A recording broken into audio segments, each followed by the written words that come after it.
अस्सलाम वालेकुम बच्चों, उम्मीद है आप ठीक ठाक होगे, मज़े में होगे और तगड़े तरीके से पढ़ाई कर रहे होगे। क्लास 11 फिजिक्स की डिटेल लेक्चर सीरीज चल रही है और जो चैप्टर हम पढ़ रहे हैं that is work, energy and power. आज हमारा है लेक्चर नंबर 7। इससे प्रीवियस लेक्चर्स में हमने हमारा एनर्जी का जो कॉन्सेप्ट है वो अच्छे से पढ़ना स्टार्ट किया था। हमने देखा था कि किस तरह से एनर्जी जो है वो बॉडी से काम करवाती है, या एनर्जी क्या होती है, एबिलिटी टू डू वर्क। फिर हमने ये देखा कि एनर्जी की हमारे पास दो टाइप्स हैं तो बहुत सारी, हमारे कोर्स में दो टाइप्स इंक्लूड है, एक काइनेटिक एनर्जी और एक पोटेंशियल एनर्जी। काइनेटिक एनर्जी के हवाले से हमने देखा कि जब कोई बॉडी मूव कर रही होती है तो मूविंग ऑब्जेक्ट के पास काम को करने की जो एबिलिटी होती है, जो सलाहियत होती है, उसे हम क्या कहते हैं, काइनेटिक एनर्जी कहते हैं।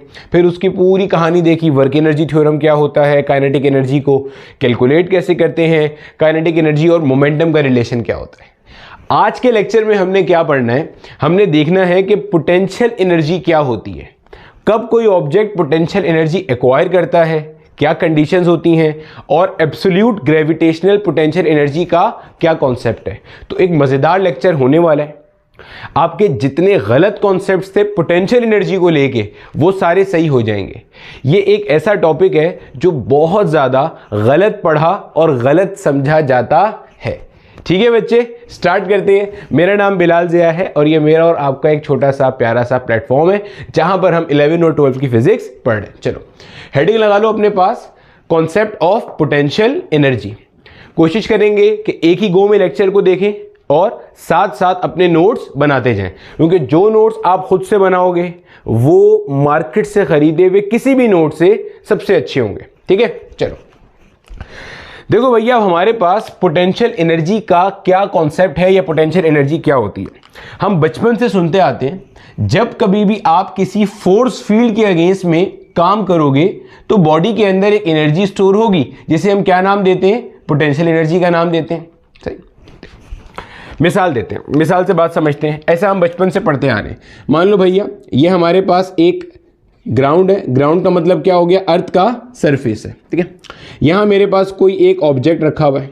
अब हमें ये बात पता है कि जो अर्थ की ग्रेविटेशनल फील्ड है, जिसमें earth force of gravity exert करता है, अर्थ चाहता है कि हर ऑब्जेक्ट उसके सरफेस के ऊपर रहे। वैसे तो सेंटर पे बुलाना चाहता है, लेकिन सेंटर और सरफेस के दरमियान में सॉलिड है, इसलिए सेंटर पे नहीं जा सकते आप डायरेक्टली। तो आसान भाषा में हम क्या कहते हैं कि हर ऑब्जेक्ट कहाँ पे मौजूद है, सरफेस पे मौजूद है, फोर्स ऑफ ग्रेविटी की वजह से या वेट की वजह से। ठीक है, तो ये ऑब्जेक्ट यहाँ पर मौजूद है क्योंकि अर्थ इसके ऊपर एक फोर्स लगा रहा है, जिसे हम क्या कहते हैं, इस ऑब्जेक्ट का वेट कहते हैं, W = mg। अच्छा, अब बेटे अगर मैं इस ऑब्जेक्ट को ऐसे ऊपर लिफ्ट कर दूं, ऊपर लिफ्ट करने से क्या मुराद है कि मैं इसके ऊपर फोर्स लगाऊंगा। जब फोर्स लगाऊंगा तो जाहिर है ये अपनी इनिशियल स्टेट से उठ के इस किसी फाइनल कंडीशन पे आ जाएगा या फाइनल स्टेट पे आ जाएगा।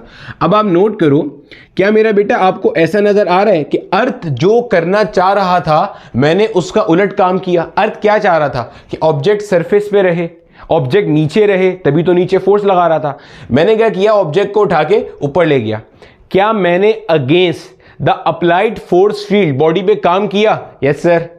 तो वो काम स्टोर हो जाएगा इसके अंदर और जो एनर्जी ये एक्वायर करेगा उसे हम कहते हैं ग्रेविटेशनल पोटेंशियल एनर्जी। तो मैंने आपको अभी तक क्या कॉन्सेप्ट बताया, पोटेंशियल एनर्जी क्या होती है। जब कभी भी आप किसी फोर्स फील्ड के अगेंस्ट में ऑब्जेक्ट पर कोई काम करते हो तो बॉडी वो एनर्जी अपने अंदर स्टोर करता है, एक्वायर करता है, उसे हम क्या कहते हैं, potential energy. Gravitational force field में काम किया तो बॉडी ने क्या एनर्जी एक्वायर करी, ग्रेविटेशनल पोटेंशियल एनर्जी। अच्छा सर कोई और मिसाल दें, चलो कोई और मिसाल लो मेरा बेटा। लेट्स से ये हमारे पास एक मास स्प्रिंग सिस्टम है, यानी कि ये एक सिस्टम है जिसके अंदर यहाँ पे मेरा बेटा हमारे पास कोई एक स्प्रिंग कनेक्ट हुआ हुआ है और मान लेते हैं ये साथ में हमारे पास कोई क्या मौजूद है, यहाँ पे मास मौजूद है। ठीक है मेरा बेटा। अच्छा बच्चे अब स्प्रिंग के साथ जो मास लगा हुआ है तो स्प्रिंग क्या चाहता है बच्चे, स्प्रिंग ये चाहता है कि ये मास जिस जगह पर है वहीं पर रहे। ये आपका जो मास है ये जिस इक्विलिब्रियम पोजीशन के ऊपर है, अभी इक्विलिब्रियम पोजीशन पे क्यों कह रहा हूँ, क्योंकि आपका मास रेस्ट के ऊपर है। जाहिर है आपका मास जो है वो डिस्को डांस तो नहीं कर रहा, अपनी जगह रुका हुआ है। आपका स्प्रिंग चाहता है ये मास ना आगे जाए ना पीछे आए। सर आपको कैसे पता चला? आपको मिसाल से समझाते हैं बच्चे। अगर मास को मैं आगे लेता हूं, अगर मैं मास को आगे घसीट कर ले जाता हूं, स्ट्रेच करता हूं स्प्रिंग को, तो जैसे ही मैं अपनी फोर्स हटाऊंगा ये स्प्रिंग मास को वापस पुल करेगा। सिमिलरली अगर मैं मास को दबाता हूं, कंप्रेस करता हूं, जैसी फोर्स हटाऊंगा स्प्रिंग मास को वापस अपनी जगह पे ले जाने की कोशिश करेगा। इससे मुझे पता चला कि स्प्रिंग क्या चाहता है कि मास अपनी जगह पे रहे। अगर मैं मास को आगे लेके जाता हूं, स्प्रिंग को स्ट्रेच करता हूं, एलोंगेट करता हूं, तो हो क्या रहा है? मैंने against the applied field of spring काम किया। स्प्रिंग की अप्लाइड फोर्स फील्ड के अगेंस्ट में काम किया, तो वो जो मैंने काम किया वो इस मास में स्टोर हो गया in the form of elastic potential energy. वो होती है हाफ के एक्स स्क्वायर। वो पढ़ेंगे ऑसिलेशन वाले चैप्टर में तफसील से। अभी कॉन्सेप्ट का फील लो सिर्फ। तो नजर आ रहा है क्या डेफिनेशन पढ़ाई थी? जब कभी भी किसी ऑब्जेक्ट पर अगेंस्ट द फोर्स फील्ड काम किया जाएगा तो बॉडी के अंदर जो एनर्जी स्टोर होगी बच्चे, उसे हम क्या नाम देते हैं? Potential energy. ये कौन सी हो गई? Elastic potential energy. एक और मिसाल से समझ लो। देखो देखो मेरा बेटा, सपोज कर लीजिए यहां पे हमारे पास कोई एक ये चार्ज है। हमें पता है जो भी कोई चार्ज होता है जनाब, उसके सराउंडिंग में एक अदद फील्ड होती है जिसे हम इलेक्ट्रिक फील्ड कहते हैं। सर फील्ड क्या होती है? ये भाई साहब, अगर ये दो मैग्नेट्स हैं तो ये मैग्नेट्स एक दूसरे को अट्रैक्ट कर रहे होंगे। सिंपल। अगर मैं इस ग्रीन वाले मैग्नेट को ब्लू वाले मैग्नेट से दूर लेके जाऊंगा तो इन दोनों के दरमियान जो अट्रैक्शन की फोर्स है वो क्या होती जाएगी? कम होती जाएगी। ऐसे ही एक वक्त आएगा जब ब्लू वाला ग्रीन वाले को या ग्रीन वाला ब्लू वाले को अट्रैक्ट करना खत्म कर देगा। ऐसा कब हुआ? जब ये दोनों मैग्नेट एक दूसरे की फील्ड से बाहर चले गए। जब मान लेते हैं ब्लू वाले की फील्ड यहां तक है, जैसे ही मैं इस पॉइंट से बाहर गया, इस ब्लू वाले ने ग्रीन वाले को अट्रैक्ट करना बंद कर दिया। तो फील्ड क्या होती है? इस मैग्नेट के सराउंडिंग में वो रीजन या वो एरिया जिसके अंदर अगर कोई दूसरा मैग्नेट आएगा तो वो अपने ऊपर एक ताकत लगती हुई महसूस करेगा। Similar concept goes with the electric field. Charge के सराउंडिंग में वो रीजन जिसके अंदर अगर कोई दूसरा चार्ज आएगा तो अपने ऊपर कूलम्ब फोर्स एक्सपीरियंस करेगा। जो आपने पढ़ी थी ना, लाइक चार्जेस रिपेल करते हैं, अनलाइक चार्जेस अट्रैक्ट करते हैं, वो वाली फोर्स एक्सपीरियंस करेगा। उसे हम कहते हैं इलेक्ट्रिक फील्ड। ठीक है। मान लो बेटे यहां पर मेरे पास एक टेस्ट चार्ज है। अभी जो टेस्ट चार्ज है या कह लो एक छोटा सा पॉजिटिव चार्ज है। अभी हमें नहीं पता ना टेस्ट चार्ज क्या होता है, जब इलेक्ट्रोस्टैटिक्स पढ़ेंगे तो पढ़ लेंगे। ये बाहर रखा हुआ है। ठीक है। बाहर से मुराद फील्ड के बाहर है। अभी इस पे कोई फोर्स नहीं होगी। अगर मैं इस टेस्ट चार्ज को उठा के इस पॉइंट ए पर लेकर आता हूं तो गौर से देखो, जैसे ही ये टेस्ट चार्ज फील्ड के अंदर दाखिल होगा, जैसे ही ये टेस्ट चार्ज ये बॉर्डर क्रॉस करेगा, ये वाला चार्ज इसे रिपेल कर रहा होगा। क्यों? लाइक चार्जेस है। लाइक चार्जेस क्या करते हैं? रिपेल करते हैं। तो रिपेल कर रहा होगा। ये रिपेल कर रहा है, लेकिन उसके बावजूद मैं इसको मूव करता हुआ ऐसे उसके करीब लेके जा रहा हूं। तो क्या मैं against the applied electric field work done कर रहा हूं इस पर? Yes sir. तो इसके अंदर वो एनर्जी स्टोर हो जाएगी इन the form of potential energy, और यहां पे ये कहलाती है इलेक्ट्रोस्टैटिक पोटेंशियल एनर्जी। सर आप ये क्यों कह रहे हैं कि पोटेंशियल एनर्जी स्टोर होगी? इसलिए कि मेरा बेटा जब कभी भी आप किसी ऑब्जेक्ट पर against the applied force field काम करते हो तो बॉडी में एनर्जी स्टोर होती है। सबूत ये है, एनर्जी का डेफिनेशन क्या है? Ability to do work. जैसे ही आप अपनी एक्सटर्नल फोर्स रिमूव करोगे बॉडी काम करना शुरू कर देगी। सबूत लेते हैं। मैं इस ऑब्जेक्ट को ऊपर लेकर गया, जैसे ही मैं इसे छोड़ूंगा ऑब्जेक्ट कहां आएगा? नीचे आएगा। ऑब्जेक्ट कहां आ रहा है? नीचे आ रहा है। तो ऑब्जेक्ट के ऊपर फोर्स लग रही है, ग्रेविटेशनल फोर्स, और ऑब्जेक्ट कहां आ रहा है? नीचे। फोर्स लग रही है, डिस्प्लेसमेंट कवर हो रही है, ऑब्जेक्ट इज डूइंग वर्क, और काम करने के लिए एनर्जी चाहिए होती है। ये एनर्जी कहां से आई? जो मैंने अगेंस्ट द फोर्स फील्ड काम करते हुए इसमें स्टोर कराई थी। यहां देख लो, मैं इसको आगे लेके जाता हूं, जैसे ही मैं छोड़ूंगा वापस आएगा, हाँ या ना? सिमिलरली यहां देखो, इस टेस्ट चार्ज को मैं उठा के यहां रखता हूं, जैसे ही मैं अपना हाथ हटाऊंगा ये टेस्ट चार्ज ऐसे बाहर की तरफ मूव करेगा, इस पे फोर्स लगेगी यहां से, और अल्टीमेटली ये कहां जाएगा? बाहर जाएगा। तो अभी तक आपने सीखा क्या? अभी तक आपने ये सीखा मेरा बेटा कि जब कभी भी आप अगेंस्ट द फोर्स फील्ड किसी ऑब्जेक्ट पे कोई काम करोगे तो वो बॉडी में एनर्जी स्टोर होगी, और वो जो एनर्जी स्टोर होगी उसे हम क्या कहते हैं? Potential energy. बिल्कुल बेसिक से समझना, अभी आगे सारे कॉन्सेप्ट्स क्लियर होते जाएंगे, एकदम फील आ जाएगा कॉन्सेप्ट का। ठीक है। अभी बिल्कुल बेसिक चल रहे हैं। ठीक है। चलो अब हमारे पास यहां पे इस चैप्टर के अंदर वर्क एनर्जी पावर के अंदर जो इंक्लूड है वो हमारे पास है ग्रेविटेशनल पोटेंशियल एनर्जी। तो ज़रा ग्रेविटेशनल पोटेंशियल एनर्जी को देख लेते हैं, समझ लेते हैं, जो अभी तक की हमने बातें करी हैं उसके लिहाज से इसका एक फॉर्मूला ड्राइव कर लेते हैं। अच्छा भैया, ये मान लेते हैं मेरा बेटा हमारे पास ग्राउंड सरफेस है ग्राउंड मतलब अर्थ का सरफेस है। यहाँ पे मेरे पास कोई एक ऑब्जेक्ट मौजूद है, ठीक है। मैंने क्या करा जनाबे वाला, इस ऑब्जेक्ट के ऊपर फोर्स अप्लाई करी। जब मैंने इस ऑब्जेक्ट पे फोर्स अप्लाई करी, अच्छा फोर्स कौन अप्लाई कर रहा है? मैं, यानी कि एक्सटर्नल फोर्स अप्लाई हो रही है, मैं अप्लाई कर रहा हूं, ठीक है। और कितनी फोर्स अप्लाई करी वो भी बताता हूं। फोर्स अप्लाई करी और ऑब्जेक्ट यहां पे चला गया, इधर आ गया। कितनी फोर्स अप्लाई करी उसके लिए, ऑब्जेक्ट अभी जब यहां पे मौजूद है, तो अगर मैं आपसे पूछता हूं इस वक्त क्या इसके ऊपर कोई फोर्स लग रही है मेरी फोर्स अप्लाई करने से पहले, आप बोलोगे यस सर। इसका वेट कहां है कर रहा है? डाउनवर्ड। एक नॉर्मल रिएक्शन भी है वो अपवर्ड एक्ट कर रहा है जब तक वो इसके साथ इन कॉन्टैक्ट है, ठीक है। जो इसका वेट है मेरा बेटा वो किसके कितना हो जाएगा? W equals mg। एक नॉर्मल रिएक्शन भी अपवर्ड एक्ट कर रहा होगा परपेंडिकुलर टू द ग्राउंड, उसकी मैं फिलहाल बात नहीं कर रहा। जो मैंने एक्सटर्नल फोर्स अप्लाई करी वो mg के बराबर अप्लाई करी। कितनी अप्लाई करी? mg के बराबर। सर ऐसा क्यों किया आपने? देखो गौर से सुनना, ऐसा इसलिए किया ताकि इस ऑब्जेक्ट के ऊपर नेट फोर्स जीरो रहे। नेट फोर्स कैसे निकालते हो आप? नेट फोर्स कैसे निकालते हो? जब मैंने इस ऑब्जेक्ट को उठाया, मैंने इस ऑब्जेक्ट को उतनी ही ताकत से उठाया। देखो जब मैं इस ऑब्जेक्ट को सरफेस से ऊपर ले आऊंगा तो नॉर्मल रिएक्शन तो हट जाएगा ना, तो नॉर्मल रिएक्शन को मार्केट से हटा दो, अभी नॉर्मल रिएक्शन की हमें कोई जरूरत नहीं है। सरफेस को ऊपर लाने के लिए मैंने फोर्स कितनी अप्लाई करी? जितना इस ऑब्जेक्ट का अपना वेट है, ठीक है। वेट mg था, मैंने mg फोर्स लगाई। अब आप बोलोगे सर mg अगर आप फोर्स लगाएंगे और वेट भी mg है तो ये ऑब्जेक्ट ऊपर कैसे जाएगा? mg से समझ लो बहुत थोड़ी सी ज्यादा है, मतलब समझ लो कि इसमें और इसके अंदर जो डिफरेंस है ना वो 0.0000001 न्यूटन है, वो बहुत थोड़ी सी ज्यादा है। जैसे ही वो थोड़ी सी फोर्स लगाऊंगा तो ऑब्जेक्ट क्या होगा? ऊपर आना शुरू हो जाएगा और ट्रेवल करना शुरू हो जाएगा, ठीक है।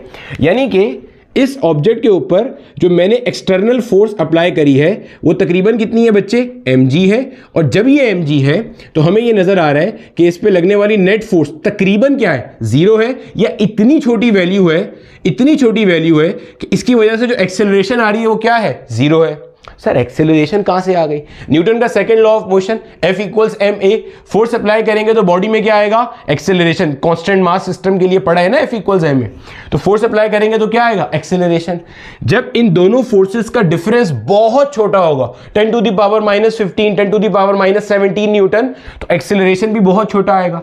एक्सेलरेशन क्या होता है? Rate of change of velocity. यानी कि हम कहेंगे जो चेंज इन वेलोसिटी है वो अप्रोक्सीमेटली क्या आ रहा है? 0 आ रहा है। यानी कि इसका मतलब क्या है कि बॉडी की ऊपर जाते हुए जो स्पीड है वो कैसी है? कांस्टेंट है, यानी कि वेलोसिटी कांस्टेंट है। क्यों सर? डायरेक्शन तो पहले ही फिक्स है ना, स्पीड भी कांस्टेंट कर दी तो ओवरऑल वेलोसिटी कैसी हो गई? कांस्टेंट हो गई।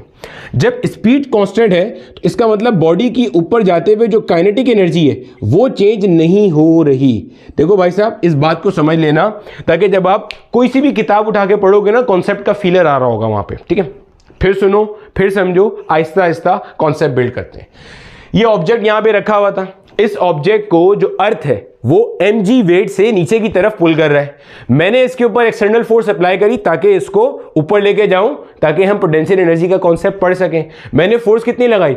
mg से थोड़ी सी ज्यादा, थोड़ी सी कितनी? बहुत थोड़ी सी, इतनी थोड़ी सी कि वो नेग्लिजिबल है, बस इसलिए लगा दी ताकि वो ऊपर की डायरेक्शन में जाना शुरू हो जाए। तो भाई साहब ले गया ऊपर इसको एक्सटर्नल फोर्स लगा के।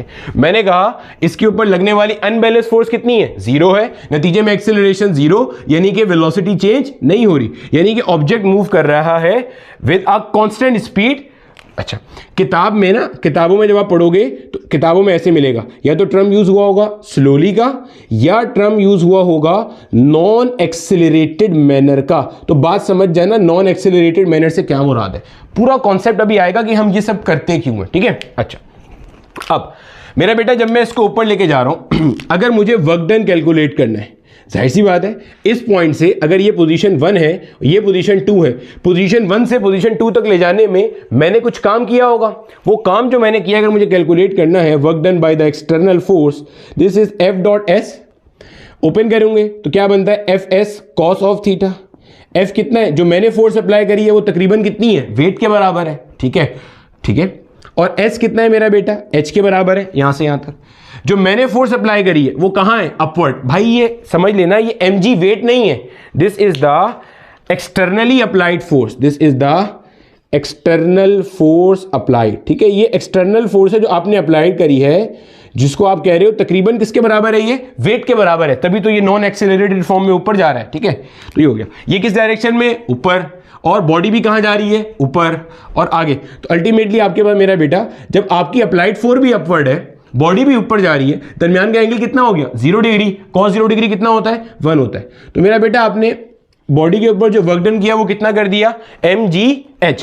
और हमने ये बात अभी करी थी कि जो आपके पास वर्क डन होगा, जो आपके पास वर्क डन होगा on the object against the applied force field, against the applied force field, against the applied force field, वो बॉडी के अंदर स्टोर हो जाएगा इन the form of potential energy. तो मेरा बेटा यहां से आपका ग्रेविटेशनल पोटेंशियल एनर्जी का एक कॉन्सेप्ट आता है mgh। बोलो भैया, यहां तक का कॉन्सेप्ट क्लियर हो गया, हाँ या ना? चलो इतना हिस्सा कॉपी कर लो। अब इसका एक्चुअल कॉन्सेप्ट पढ़ते हैं और समझते हैं कि ये सब चीज हमने क्या करा है। अब मेरे बच्चे, पोटेंशियल एनर्जी के कॉन्सेप्ट में सबसे पहले तो ये चीज क्लियर कर लो कि पोटेंशियल एनर्जी सिर्फ कंजर्वेटिव फोर्स फील्ड्स के लिए डिफाइन होती है। क्या मतलब, पहले मैं लिख देता हूं फिर समझाता हूं। ठीक है, पोटेंशियल एनर्जी का जो कॉन्सेप्ट है, दिस इज डिफाइंड या it can be defined only for conservative fields, conservative force fields. भाई साहब, कंजर्वेटिव फोर्स फील्ड्स कौन सी होती हैं, जिनमें वर्क डन पाथ डिपेंडेंट ना हो, work done is independent of the path followed, या net work done in a close path is 0।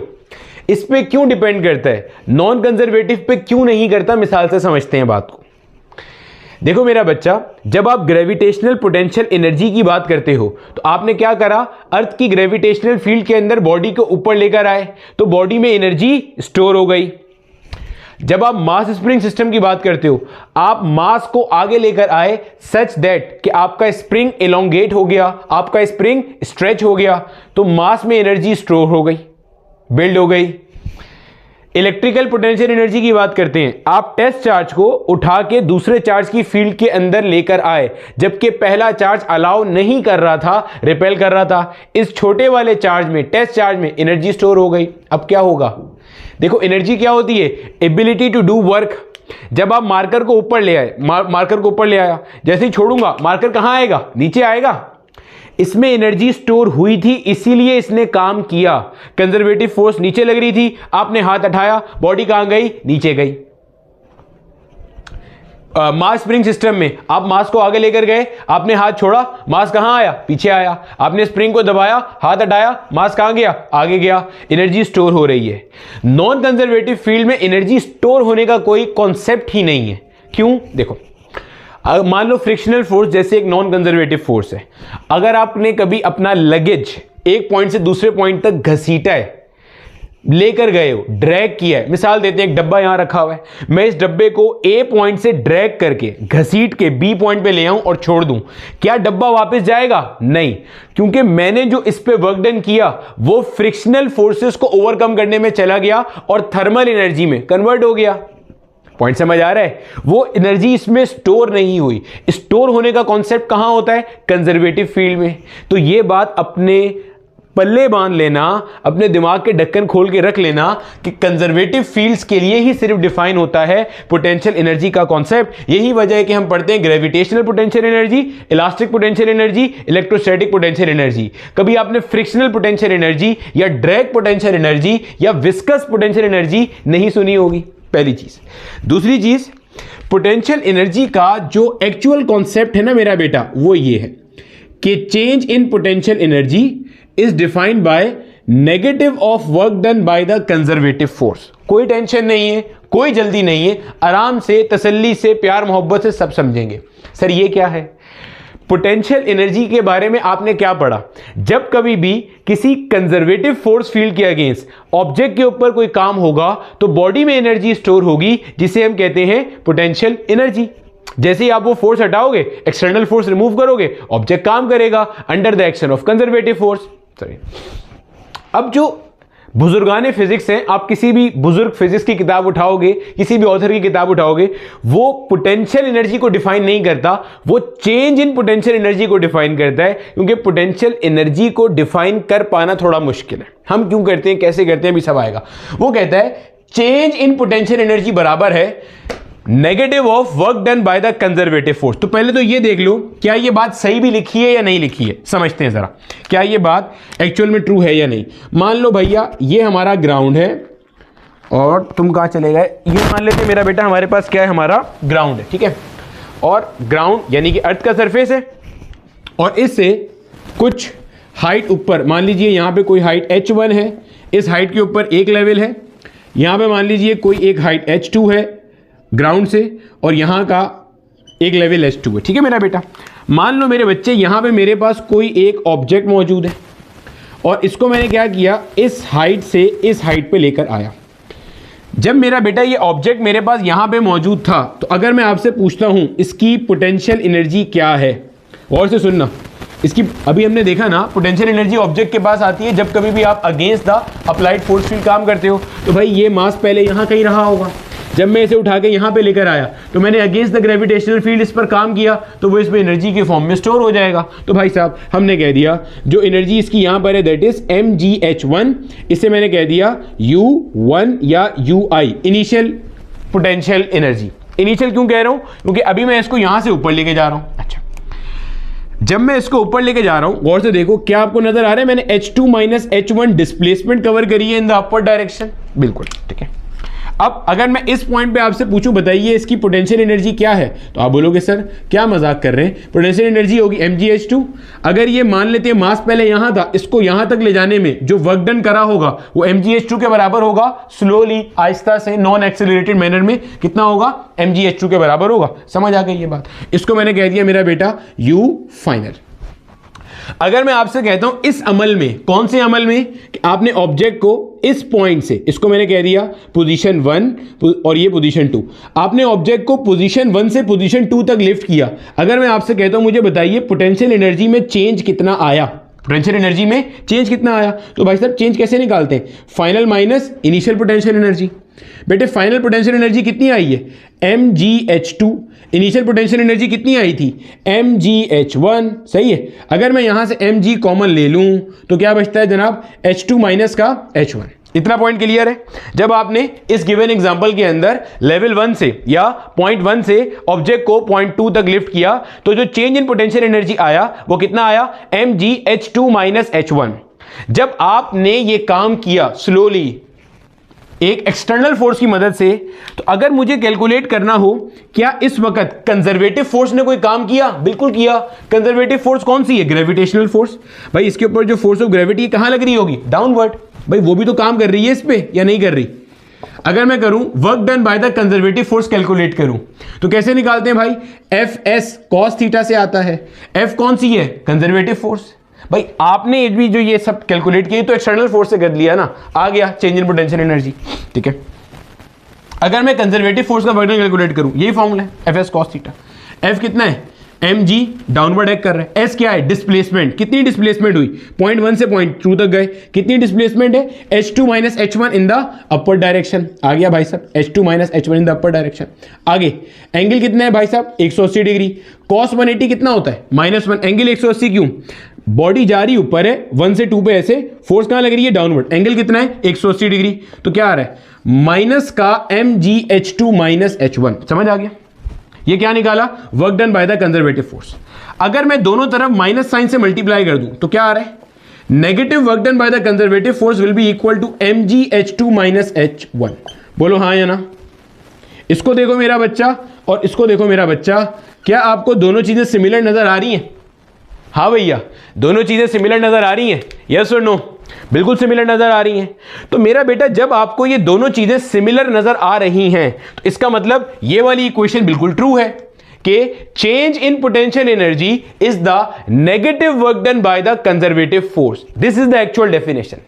अभी आहिस्ता आहिस्ता सब बिल्ड होगा। अभी हमने ये देखा जो ये मैंने लिखा है क्या ये बात सही है भी या नहीं। क्या लिखा है, अगर आप कंजर्वेटिव फोर्स फील्ड के अंदर, गौर से सुनना, अगर आप कंजर्वेटिव फोर्स फील्ड के अंदर ऑब्जेक्ट को एक पॉइंट से दूसरे पॉइंट पर लेके जाते हो तो जितना काम कंजर्वेटिव फोर्स करेगी उसका नेगेटिव पोटेंशियल एनर्जी को चेंज कर रहा होगा। क्या ये बात हमने ट्रू साबित कर दी कि जितना पोटेंशियल एनर्जी में चेंज आया पॉइंट 1 से पॉइंट 2 तक जाते हुए, इन्हीं दो पॉइंट्स के दरमियान में जाते हुए, work done by the conservative force उसका नेगेटिव और चेंज इन पोटेंशियल एनर्जी एक बराबर है। क्लियर हो गया? इसका मतलब ये डेफिनेशन बिल्कुल ठीक है कि change in potential energy is the negative work done by the conservative force. अब बोलोगे सर अगर ये डेफिनेशन ट्रू है तो हमने बचपन से आज तक जितनी भी किताबें पढ़ी उसमें हमें ये लिखा हुआ क्यों मिला कि आप जब भी कभी फोर्स फील्ड के अगेंस्ट काम करते हो तो बॉडी में एनर्जी स्टोर होती है, दैट इज पोटेंशियल एनर्जी। चलो समझते हैं। देखो भैया ऐसा क्यों होता है। मैंने आपको बताया change in potential energy is the negative work done by the conservative force, और आप अभी तक क्या पढ़ के आए हो? Change in potential energy is basically the work done by the या positive work done by the external force. मैं कह रहा हूं ये डेफिनेशन जो है ये मेरा बेटा हमारे पास ऑलवेज ट्रू है, और ये डेफिनेशन कभी खुशी कभी गम की तरह कभी ट्रू है और कभी फॉल्स है। अच्छा भाई, कब ट्रू है कब फॉल्स है, पहले कॉन्सेप्ट क्लियर कर लो। अच्छा एक चीज और क्लियर कर लो, सर आपने ये कहा कि पोटेंशियल एनर्जी तो कभी डिफाइन होती ही नहीं है, हमेशा change in potential energy define होती है। सर हम तो पोटेंशियल एनर्जी, हम तो ये कहते हैं ऑब्जेक्ट को आप सरफेस ऑफ अर्थ से ऊपर लेकर आए तो इसका पोटेंशियल एनर्जी हो गया mgh। गलत कहते हो। अब सही कॉन्सेप्ट सुन लो पहले, फिर इस पे वापस आते हैं। मान लो मेरा बेटा ये है सरफेस ऑफ अर्थ, ये क्या है मेरे बच्चे? ग्राउंड या सरफेस ऑफ अर्थ। ठीक है मेरा बेटा, जब आपका ऑब्जेक्ट यहां पे मौजूद होगा उस वक्त इस मास की और अर्थ की कोई पोटेंशियल एनर्जी होगी जिसे हम कहते हैं यू आई या इनिशियल पोटेंशियल एनर्जी। जब आप मेरा बेटा इसको ऊपर लेकर आए, इस पॉइंट तक लेकर आए, तो कंजर्वेटिव फोर्स ने कुछ वर्क डन किया, उसका नेगेटिव इसकी पोटेंशियल एनर्जी को चेंज करने का सबब बना। आसान भाषा में जब आप इसको ऊपर लेकर आए, एक पॉइंट से दूसरे पॉइंट पर लेकर आए, तो इसकी पोटेंशियल एनर्जी क्या हो गई? चेंज हो गई। ठीक है, यानी कि हमें ये बात पता है ना कि आप कंजर्वेटिव फोर्स फील्ड के अंदर जब कभी भी अगेंस्ट द फील्ड मूव करोगे तो बॉडी के अंदर जो एनर्जी स्टोर होगी उसे हम क्या कहते हैं? Potential energy. तो इसको आप यूं कर लो कि जब आप इस पॉइंट से इस पॉइंट पर लेकर आए, इसकी पोटेंशियल एनर्जी यू आई से बढ़ के कुछ कितनी हो गई? यूएफ हो गई। अब ये डेल्टा यू जो आप कैलकुलेट कर रहे थे वो कितना आ रहा था? mgh आ रहा था। लेकिन आपने आज तक क्या पढ़ा है कि जब आप इस पॉइंट से इस पॉइंट पर लेकर आओगे तो इस ऑब्जेक्ट की पोटेंशियल एनर्जी कितनी होगी? mgh। आपने तो डेल्टा यू नहीं पढ़ा। ऐसा इसलिए होता है कि आप ये मान के चलते हो कि अर्थ के सरफेस पे पोटेंशियल एनर्जी क्या है? जीरो है। आप जहां कहीं भी किताब में पढ़ोगे ना वहां ये बात मेंशन होगी, कैटेगोरिकली मेंशन करेगा कि हम ये अज्यूम करते हैं कि surface of earth is an arbitrary reference point of zero potential. अगर ये नहीं माना जाएगा तो ये जुमला बिल्कुल गलत होगा कि ऑब्जेक्ट को जब हम हाइट h ऊपर लेकर आए तो पोटेंशियल एनर्जी बॉडी की हो गई mgh। पहली बात, पोटेंशियल एनर्जी बॉडी की नहीं होती, पोटेंशियल एनर्जी सिस्टम की होती है। अर्थ मास सिस्टम की पोटेंशियल एनर्जी हो गई mgh। दूसरी बात, पोटेंशियल एनर्जी बढ़ती है बाय एन अमाउंट mgh। ये नहीं होता कि यहां पोटेंशियल एनर्जी जीरो थी यहां mgh आ गई। ऐसा इसलिए होता है कि आप यहां मानते हो कि इनिशियल पोटेंशियल एनर्जी जीरो है। ज्यादा बेटर टर्म क्या होगा कि आप कहोगे जब आप अर्थ के सरफेस से बॉडी को ऊपर लेकर आते हो तो उसकी पोटेंशियल एनर्जी चेंज होती है बाय एन अमाउंट mgh। तो जितना चेंज आता है वो यहां पे इसको मिल रहा होता है क्योंकि आपने इनिशियल अज्यूम किया हुआ होता है कि इनिशियल पोटेंशियल एनर्जी क्या हो गई हमारे पास? जीरो हो गई। इतनी बात क्लियर है? अच्छा अब देखो भाई, जब आपके पास इनिशियल पोटेंशियल एनर्जी आप जीरो मान लोगे तो डेल्टा यू कैसे आता है? यूएफ माइनस यू आई। ये क्या हो जाएगा? mgh। अगर इस फैक्टर को मैं उड़ा दूंगा तो क्या आ जाएगा? Final potential energy is mgh। ये रीजन है जिसके सबब आप कहते हो कि जब कोई ऑब्जेक्ट सर्टेन हाइट h ऊपर जाएगा तो उसकी पोटेंशियल एनर्जी कितनी हो जाएगी? mgh हो जाएगी। ऐसे कहते हो। हालांकि वो चेंज इन पोटेंशियल एनर्जी होता है mgh, और वो चेंज को आप ये क्यों कह देते हो? क्योंकि आपने यू आई को खुद ही से मान लिया होता है कि वो क्या है? जीरो है। ठीक है, चलो coming back to the point. देखो अभी तक हमने क्या बातें पढ़ ली, क्या बातें सीख ली, फिर मैं ये वाला पॉइंट समझाना स्टार्ट करता हूँ। टॉपिक मज़ेदार है, बस इसको हम लोग इस तरह से पढ़ते नहीं हैं, इसलिए हमें इसकी किताब में लिखी हुई बातें भी समझ में नहीं आ रही होती है। टॉपिक मज़ेदार है। देखो अभी तक हमें ये पता चल गया पोटेंशियल एनर्जी है क्या। हमने क्या सीखा? हमने ये सीखा आप किसी भी फोर्स फील्ड के अगेंस्ट, फोर्स फील्ड के अंदर कौन सी फोर्स फील्ड? कंजर्वेटिव, जिसके अंदर कंजर्वेटिव फोर्सेस हो। नॉन कंजर्वेटिव के लिए तो है ही नहीं।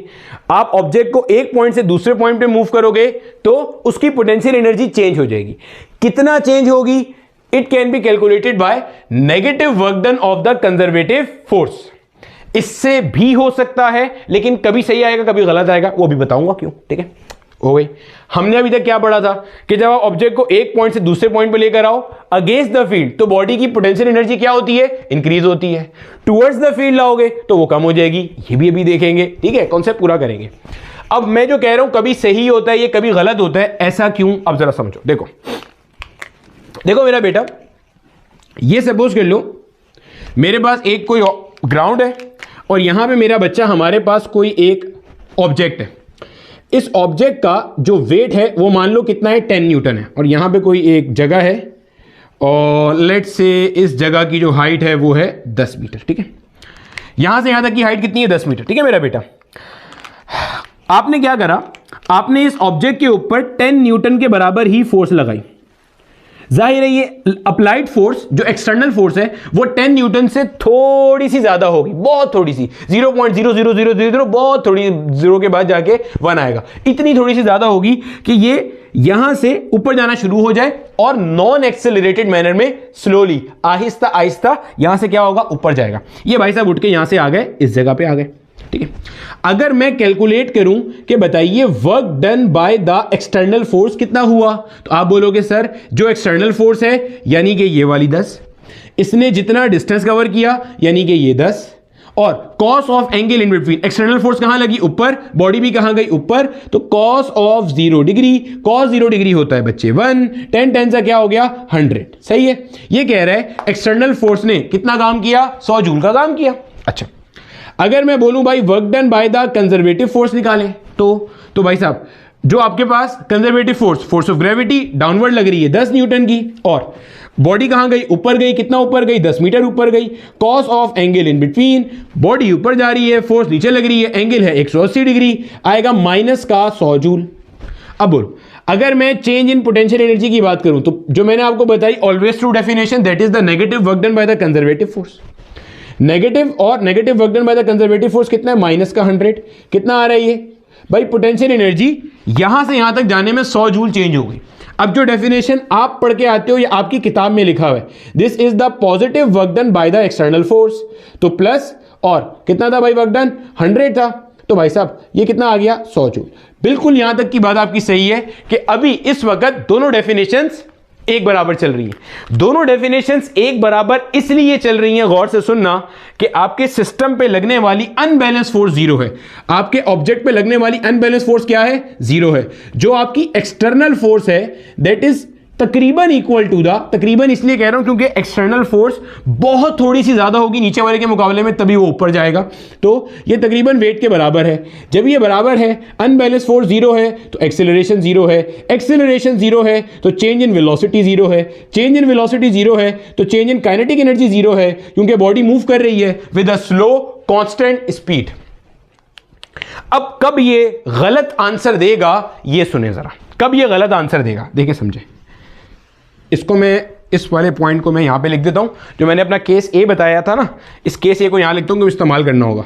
-100 था work done by the conservative force, plus 100 था work done by the external force. अब देखो मान लो मेरा बेटा, मैं क्या करता हूं, मैं अब ऊपर की तरफ फोर्स लगाता हूं 20 न्यूटन की। ठीक है मेरे बच्चे, वापस वापस वापस वापस same case with different parameters. Object मौजूद है यहां पे, सेम वेट है, सब कुछ सेम है, कोई चीज चेंज नहीं हुई है। डाउनवर्ड फोर्स वही लग रही है, ग्रेविटी वाली 10 न्यूटन। मैंने ऑब्जेक्ट को यहां से यहां तक लेके जाना है, लेकिन अब मेरी एक्सटर्नल फोर्स कंजर्वेटिव फोर्स के बराबर नहीं है। अब जो मेरी एक्सटर्नल फोर्स है वो कितनी है? 20 न्यूटन, और जो मेरी कंजर्वेटिव फोर्स है, वेट है, वो कितना है? 10 न्यूटन है। अगर मैं कैलकुलेट करूं, बताइए work done by the external force कितना है, तो कैसे निकालेंगे? F S cos theta. F कितना है भाई? 20 न्यूटन लग रही है। एस कितना है 10 मीटर, फोर्स ऊपर लगी, बॉडी भी ऊपर जा रही, cos 0 डिग्री हो गया 1, कितना आया 200 जूल, सही है। अच्छा, और work done by the conservative force अगर मुझे कैलकुलेट करना है, कंजर्वेटिव फोर्स कौन सी, जो ग्रेविटी है, फोर्स ऑफ ग्रेविटी, ठीक है, डाउनवर्ड कर रही है, यहां आ जाएगा मेरे पास 10 और 10 और cos 180 डिग्री कितना है -1, भाई फोर्स नीचे लग रहा, बॉडी ऊपर जा रहा, एंगल 180 डिग्री हो गया, तो माइनस का 100 जूल। अब अगर मैं आपकी बात मानूं, चेंज इन, पहले अपनी बात बता दूं, मैंने कहा ये ऑलवेज ट्रू फॉर्मूला, हमेशा यहां से सही आंसर आएगा कि delta U is negative work done by the conservative force. अच्छा, तो भाई माइनस ऑफ 100 क्या आया भाई साहब 100 जूल। अच्छा, और अगर मैं अब ये मानूं, जो हम ये अक्सर मान के चलते हैं, अक्सर बेदहानी में बोलते रहते हैं कि भाई जितना आपने काम किया बॉडी में वो सारा काम स्टोर हो जाएगा इन the form of potential energy, ये हमेशा बात ट्रू नहीं है, तभी तो लिखा है कभी खुशी कभी गम, कभी ट्रू कभी false, this is not always true.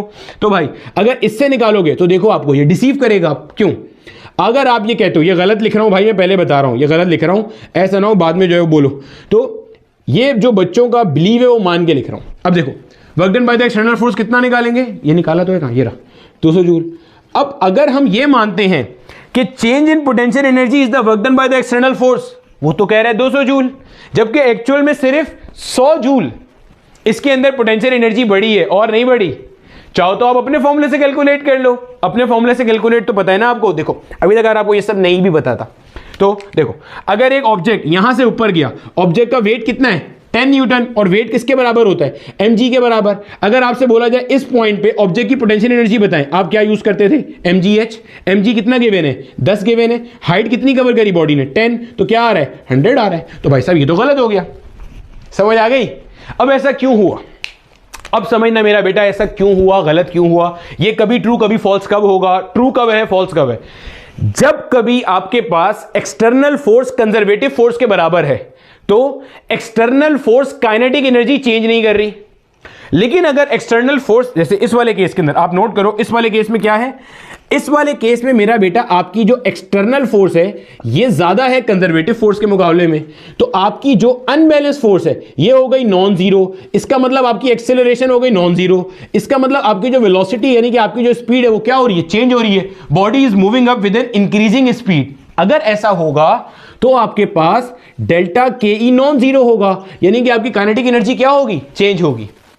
और काइनेटिक एनर्जी का चेंज आपको कैसे पता चलता है, ध्यान में रखना, हमने ये बात पढ़ी वर्क एनर्जी थ्योरम में कि मेरा बेटा जो नेट वर्क डन होता है that is equivalent to the change in kinetic energy. हाँ या ना, चेक करो, नेट वर्क डन क्या होता है, work done by external force, work done by conservative force, work done bye non conservative force, सबको ऐड कर दें। अभी हमने खैर यहाँ पे नॉन कंजर्वेटिव फोर्स तो कोई मानी भी नहीं है, आइडियल सिस्टम मान के चल रहे हैं, तो फ्रिक्शन नाम की कोई चीज यहाँ एग्जिस्ट नहीं कर रही है, तो या तो work done by external force है या work done by conservative force. Check करो चेक करो चेक करो चेक करो, देखो आपके पास 200 जूल काम किया एक्सटर्नल फोर्स ने, माइनस देखो इस बॉडी पे दो वर्क डन हुए, एक कंजर्वेटिव फोर्स ने काम किया डाउनवर्ड 100 जूल, एक एक्सटर्नल फोर्स ने काम किया upward 200 joule. Net work done कैसे आता है, सारे वर्क डन को ऐड करके, एक्सटर्नल फोर्स का work done plus 200, internal force का कंजर्वेटिव फोर्स का work done minus 100, net work done कितना आया 100 जूल। समझना समझना समझना, नेट वर्क डन कितना आया 100 जूल।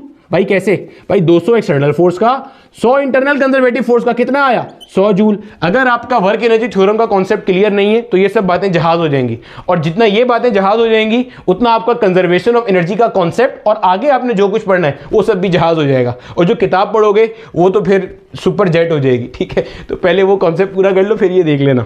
हमने पढ़ा था नेट वर्क डन किसके बराबर है, चेंज इन काइनेटिक एनर्जी के। अब समझना, इसके अंदर एक्सटर्नल जो वर्क डन है वो 200 जूल का है, इसमें से काइनेटिक एनर्जी कितने की चेंज हो रही है 100 जूल। बाकी क्या बता रहा है, बाकी का 100 जूल कहां गया, पोटेंशियल एनर्जी बढ़ाने में। इसका मतलब आपने क्या सीखा, इसका मतलब आपने ये सीखा जो एक्सटर्नल वर्क डन होता है वो पोटेंशियल एनर्जी भी चेंज कर रहा होता है कंजर्वेटिव फील्ड में, और काइनेटिक एनर्जी भी चेंज कर रहा होता है। तो हम ये क्यों नहीं कहते कि जो एक्सटर्नल वर्क डन है that is utilise in changing the potential energy, क्योंकि एक्सटर्नल वर्क डन सिर्फ पोटेंशियल एनर्जी चेंज नहीं कर रहा, दोनों काम साइमल्टेनियसली कर रहा है। तो आप डिफरेंशिएट कैसे करोगे। अब समझ आया ये हमेशा ट्रू क्यों है, ये कभी ट्रू कभी फॉल्स क्यों है। देखो फिर समझो, आहिस्ता आहिस्ता समझो। देखो ये हमेशा ट्रू है, क्यों, पोटेंशियल एनर्जी आती कब है या पोटेंशियल एनर्जी चेंज कब होती है? पोटेंशियल एनर्जी चेंज होती है अगर आप सिस्टम की कॉन्फ़िगरेशन चेंज करोगे। कॉन्फ़िगरेशन चेंज करने से क्या मुराद है भाई साहब?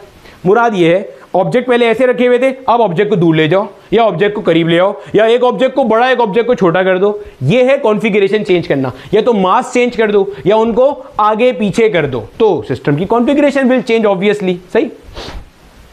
अब अगर मान लो ये एक सरफेस है, इसके ऊपर ये ऑब्जेक्ट है, अगर मैं इसे ऊपर लेके जाता हूं तो जब मैं इसे ऊपर लेके जा रहा हूं तो जितना कंजर्वेटिव फोर्स, ग्रेविटेशनल फोर्स इस पे वर्क डन कर रही है वो उतने इसकी पोटेंशियल एनर्जी क्या हो रही है? बढ़ रही है, चेंज हो रही है। अभी चेंज कर लो क्योंकि कभी बढ़ेगी कभी कम होगी, आगे चल के देखेंगे। पोटेंशियल एनर्जी चेंज हो रही है और वो सब इसके अंदर स्टोर हो रहा है इन the form of potential energy, जो एक्सेस वर्क डन हो रहा है। सही। ये हमेशा ट्रू क्यों नहीं है? क्योंकि बच्चे आपने इसको उठाते में जो एक्सटर्नल वर्क डन किया है, अगर तो एक्सटर्नल वर्क डन ऐसा है कि स्लो है, कांस्टेंट स्पीड से है, नॉन एक्सेलरेटेड मैनर में है और स्पीड चेंज नहीं हो रही, काइनेटिक एनर्जी का कंपोनेंट चेंज नहीं हो रहा, जो यहां स्पीड थी वही यहां स्पीड है, तो ये बात सही है कि external work done change in potential energy को शो करेगा। लेकिन अगर ये बात सही नहीं है तो एक्सटर्नल वर्क डन दो कामों को शो कर रहा है, changing the potential energy and changing the kinetic energy. तो आप इसको कभी भी नहीं बता सकते कि इसमें से पोटेंशियल एनर्जी कौन सी है और काइनेटिक एनर्जी कौन सी है। यही वजह है कि ये ऑलवेज ट्रू डेफिनेशन ये नहीं है। अब आपकी किताब में जाके देखना, जहां जहां ये बात लिखी है कि फोर्स फील्ड के अंदर जब कभी भी हम अगेंस्ट द फील्ड काम करते हैं तो बॉडी में एनर्जी स्टोर होती है जिसे हम पोटेंशियल एनर्जी कहते हैं, वहां पे एक जुमला लिखा होगा कि motion should be slow, should be in non accelerated manner, Aahista Aahista, ताकि external force should not involve in changing the kinetic energy and external force should only do what? Change the potential energy. तब तक सही है। Otherwise, external force has the ability to change potential energy as well as kinetic energy. ये तभी हम कहते हैं external force system की मैकेनिकल एनर्जी चेंज करती है। क्या मतलब? पोटेंशियल भी और काइनेटिक भी। ये लाइन मार्क कर लेना, कंजर्वेशन ऑफ एनर्जी में बहुत काम देगी। तो भाई साहब इतनी बात समझ आ गई? ठीक है, तो ये हमेशा सही है। ये वाली इक्वेशन सिर्फ तब सही है जब डेल्टा के ही जीरो होगा। जब जीरो होगा तो फिर सही है। एक्सटर्नल फोर्स जो काम करेगी वो भी पोटेंशियल एनर्जी चेंज कर रहा होगा और ये जो काम करेगा वो भी क्या करेगा? पोटेंशियल एनर्जी चेंज कर रहा होगा। सही हो गया एक बात। दूसरी बात, पोटेंशियल एनर्जी डिफाइंड ही सिर्फ कंजर्वेटिव फील्ड के लिए है, तो नॉन कंजर्वेटिव फील्ड के लिए ऐसा हमारे पास कोई मसला नहीं है। चलो इतना हिस्सा कॉपी करो, आगे चलते हैं। अब देखो ये भी देख लो मेरा बेटा कि जो मैंने आपको पहली एग्जाम्पल दी थी ना, इसके अंदर जो work done by the external force और work done by the conservative force है, ये दोनों एक ही बात बता रही है कि पोटेंशियल एनर्जी चेंज हुई 100 जूल। आप इससे ये भी देख लो कि इसमें काइनेटिक एनर्जी चेंज ही नहीं हुई। काइनेटिक एनर्जी क्यों नहीं चेंज हुई? काइनेटिक एनर्जी चेंज कब होती है? जब नेट वर्क डन होता है। नेट वर्क डन का मतलब अगर पॉजिटिव वर्क डन ज्यादा है और नेगेटिव वर्क डन कम है तो भी नेट वर्क डन होगा, नेगेटिव वर्क डन ज्यादा है पॉजिटिव वर्क डन कम है तब भी नेट वर्क डन होगा। लेकिन जितना पॉजिटिव वर्क डन है, जितना पॉजिटिव वर्क डन है, अगर उतना ही नेगेटिव वर्क डन है तो नेट वर्क डन क्या होगा? जीरो। जब नेट वर्क डन जीरो होगा तो change in kinetic energy will be zero. तो आप ये लिख सकते हो, if net work done is zero then change in potential energy can be defined by this term also. Otherwise ये बात हमेशा आपकी ट्रू चलेगी। ठीक है मेरा बेटा, चलो आगे चलते हैं हम जल्दी से। और अब जो हम पोटेंशियल एनर्जी का कॉन्सेप्ट डिफाइन कर रहे हैं वो यहां से डिफाइन करते हैं कि change in potential energy is defined by the negative work done of the conservative force. Potential energy क्यों नहीं डिफाइन कर रहे? इसलिए कि हम सरफेस ऑफ अर्थ की पोटेंशियल एनर्जी की जो इनिशियल वैल्यू है उसको अभी जीरो अज्यूम नहीं कर रहे। ठीक है, इसलिए चलो मिसाल से समझ लेते हैं। देखो ये मान लो मेरा बेटा हमारे पास सरफेस ऑफ अर्थ है। ठीक है बच्चे, यहां पे हमारे पास कोई एक ऑब्जेक्ट मौजूद है। हमने क्या करा भाई साहब, इस ऑब्जेक्ट को ऐसे लेके चले गए ऊपर, स्लोली, बिल्कुल आहिस्ता आहिस्ता आहिस्ता आहिस्ता। हम कहां ले गए इसको? किसी एक सर्टेन हाइट h पे ऊपर ले गए। इसके ऊपर जो फोर्स ऑफ ग्रेविटी लग रही होगी वो कितनी लग रही होगी? mg डाउनवर्ड, और एंगल कितना हो गया ये? 180 डिग्री।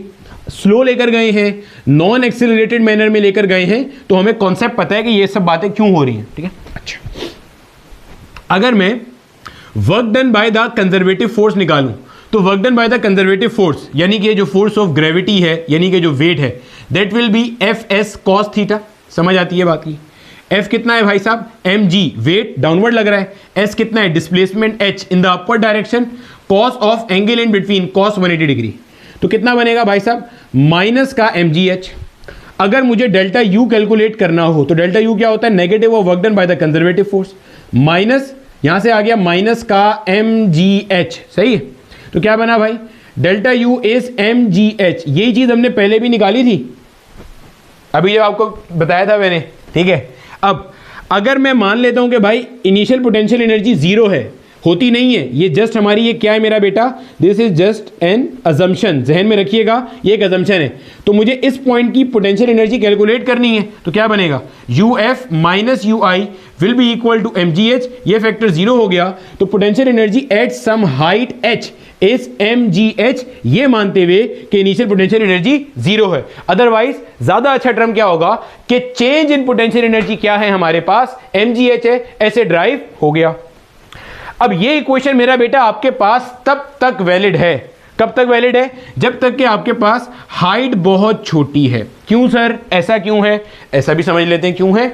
उससे पहले एक और चीज देख लो, देखो मेरा बेटा यहां पे मेरा बेटा हमारे पास चेंज इन पोटेंशियल एनर्जी निकालने का कॉन्सेप्ट क्या है, negative work done by the conservative force. समझिएगा जरा, अगर मेरा बेटा हमारे पास जो कंजर्वेटिव फोर्स, और से देखें, अगर हमारे पास जो कंजर्वेटिव फोर्स काम कर रही है वो नेगेटिव है, जैसे फॉर एग्जांपल मैंने अभी आपको जो मिसाल दी उसमें ग्रेविटेशनल पोटेंशियल एनर्जी का वर्क डन क्या था, माइनस mgh। आपके पास जो डेल्टा यू आएगा वो पॉजिटिव आएगा, चेक कर लो भाई, एक माइनस पहले से मौजूद है ना, तो माइनस ये भी आ जाएगा, तो ये क्या हो गया भाई साहब, प्लस हो गया। यानी कि जब ये नेगेटिव होगा तो ये क्या आ रहा है, पॉजिटिव। अच्छा, और ये वाला केस कब का था, जब आपके पास अपवर्ड मोशन हो रहा है, बॉडी कहां जा रही है, ऊपर जा रही है। अगर बॉडी डाउनवर्ड आ रही होगी तो आपके पास जो कंजर्वेटिव फोर्स काम करेगी वो पॉजिटिव होगा। क्यों भाई, इसको अगर मैं छोड़ता हूं, ये नीचे आ रहा है, या इसको मैं आहिस्ता आहिस्ता आहिस्ता आहिस्ता आहिस्ता नीचे लेकर आ रहा हूं, और से सुनना, जब मैं नीचे लेकर आ रहा हूं तो कंजर्वेटिव फोर्स कहां लग रही है, डाउनवर्ड, बॉडी आ भी कहां रही है, डाउनवर्ड, तो आपके पास वर्क डन पॉजिटिव होगा, हाँ या ना, अरे भैया पॉजिटिव होगा ना, सही है। अच्छा, अब हमारे पास अगर ये पॉजिटिव वर्क डन होता है mgh कंजर्वेटिव फोर्स का, fs cos थीटा से आ जाएगा, f mg हो जाएगा, s h हाइट नीचे आ रहा है तो h हो जाएगा, cos 0 डिग्री 1 हो जाएगा, तो डेल्टा u मेरा बेटा आपके पास आएगा नेगेटिव। इससे आपने क्या सीखा, इससे आपने ये सीखा कि अगर आपका कंजर्वेटिव वर्क डन नेगेटिव है तो ये पॉजिटिव है, और अगर ये पॉजिटिव है तो ये नेगेटिव है। सर ये तो हमें देख के भी नजर आ रहा है, आपने क्या कमाल की बात बताई है। कमाल की बात ये, डेल्टा यू के पॉजिटिव होने से क्या मुराद है, डेल्टा यू के पॉजिटिव होने से मुराद ये सिस्टम की पोटेंशियल एनर्जी बढ़ रही है, फाइनल पोटेंशियल एनर्जी ज्यादा है, इनिशियल पोटेंशियल एनर्जी कम है। डेल्टा यू के नेगेटिव होने से क्या मुराद है, सिस्टम की पोटेंशियल एनर्जी कम हो रही है। समझिएगा अब ये बात, जब आप सरफेस ऑफ अर्थ से किसी बॉडी को ऊपर लेके जाते हो तो सिस्टम की पोटेंशियल एनर्जी बढ़ती है, तभी तो आप कहते हो जितनी हाइट ज्यादा उतनी पोटेंशियल एनर्जी ज्यादा, सिस्टम की पोटेंशियल एनर्जी बढ़ती है। जब आप बॉडी को ऊपर लेके जाते हो, work done by the conservative force कैसा होता है, नेगेटिव, तो डेल्टा यू कैसा होता है, पॉजिटिव, सिस्टम की पोटेंशियल एनर्जी बढ़ती है। एक और पॉइंट नोट करना, सिस्टम की पोटेंशियल एनर्जी हमेशा उस डायरेक्शन में बढ़ती है कि कंजर्वेटिव फोर्स उसके उलट डायरेक्शन में लग रही होती है हमेशा। अगर मैं बॉडी को ऊपर लेके जा रहा हूं, सिस्टम की पोटेंशियल एनर्जी क्या हो रही है, बढ़ रही है, तो कंजर्वेटिव फोर्स नीचे लग रही होगी कि नीचे की डायरेक्शन में आपके पास कंजर्वेटिव फोर्स एक्ट कर रही होगी। हमेशा पोटेंशियल एनर्जी सिस्टम की उस डायरेक्शन में बढ़ेगी जिस डायरेक्शन में कंजर्वेटिव फोर्स नहीं है, उसके उलट है, ऑपोजिट है। मतलब कंजर्वेटिव फोर्स जहां लग रही है उसके उल्टे जाओगे तो हमेशा आपके सिस्टम की पोटेंशियल एनर्जी क्या होगी, बढ़ेगी। ये कॉन्सेप्ट स्टार्ट में पढ़ा था कि जब कभी भी आप फोर्स फील्ड के अगेंस्ट में काम करते हो तो बॉडी के अंदर एनर्जी स्टोर होती है। कंजर्वेटिव फोर्स यहां बुला रही, आप यहां जा रहे हो, काम करना पड़ेगा, बॉडी में एनर्जी स्टोर होगी, यही बात बता रहा हूं। कंजर्वेटिव फोर्स जहां लग रही होती है उसके उलट जाने पे सिस्टम की पोटेंशियल एनर्जी क्या होती है, बढ़ती है। यही तो लिखा हुआ है, कंजर्वेटिव फोर्स का वर्क डन नेगेटिव, क्योंकि वो नीचे बुला रहा था, आप ऊपर जा रहे हो, वर्क डन नेगेटिव, एंगल 180 है, तो पोटेंशियल एनर्जी क्या होगी, बढ़ेगी, UF will be greater than UI. अगर उल्टा करोगे, उसी डायरेक्शन में आओगे जहां कंजर्वेटिव फोर्स बुला रही है। कंजर्वेटिव फोर्स हमेशा वहां बुलाती है जहां सिस्टम की पोटेंशियल एनर्जी कम होती है। बॉडी ऊपर है, ऊपर से अगर नीचे आ रही है, हाइट कम, पोटेंशियल एनर्जी कम, तो कंजर्वेटिव फोर्स नीचे लग रही है, पोटेंशियल एनर्जी भी कम हो रही है नीचे आते हुए।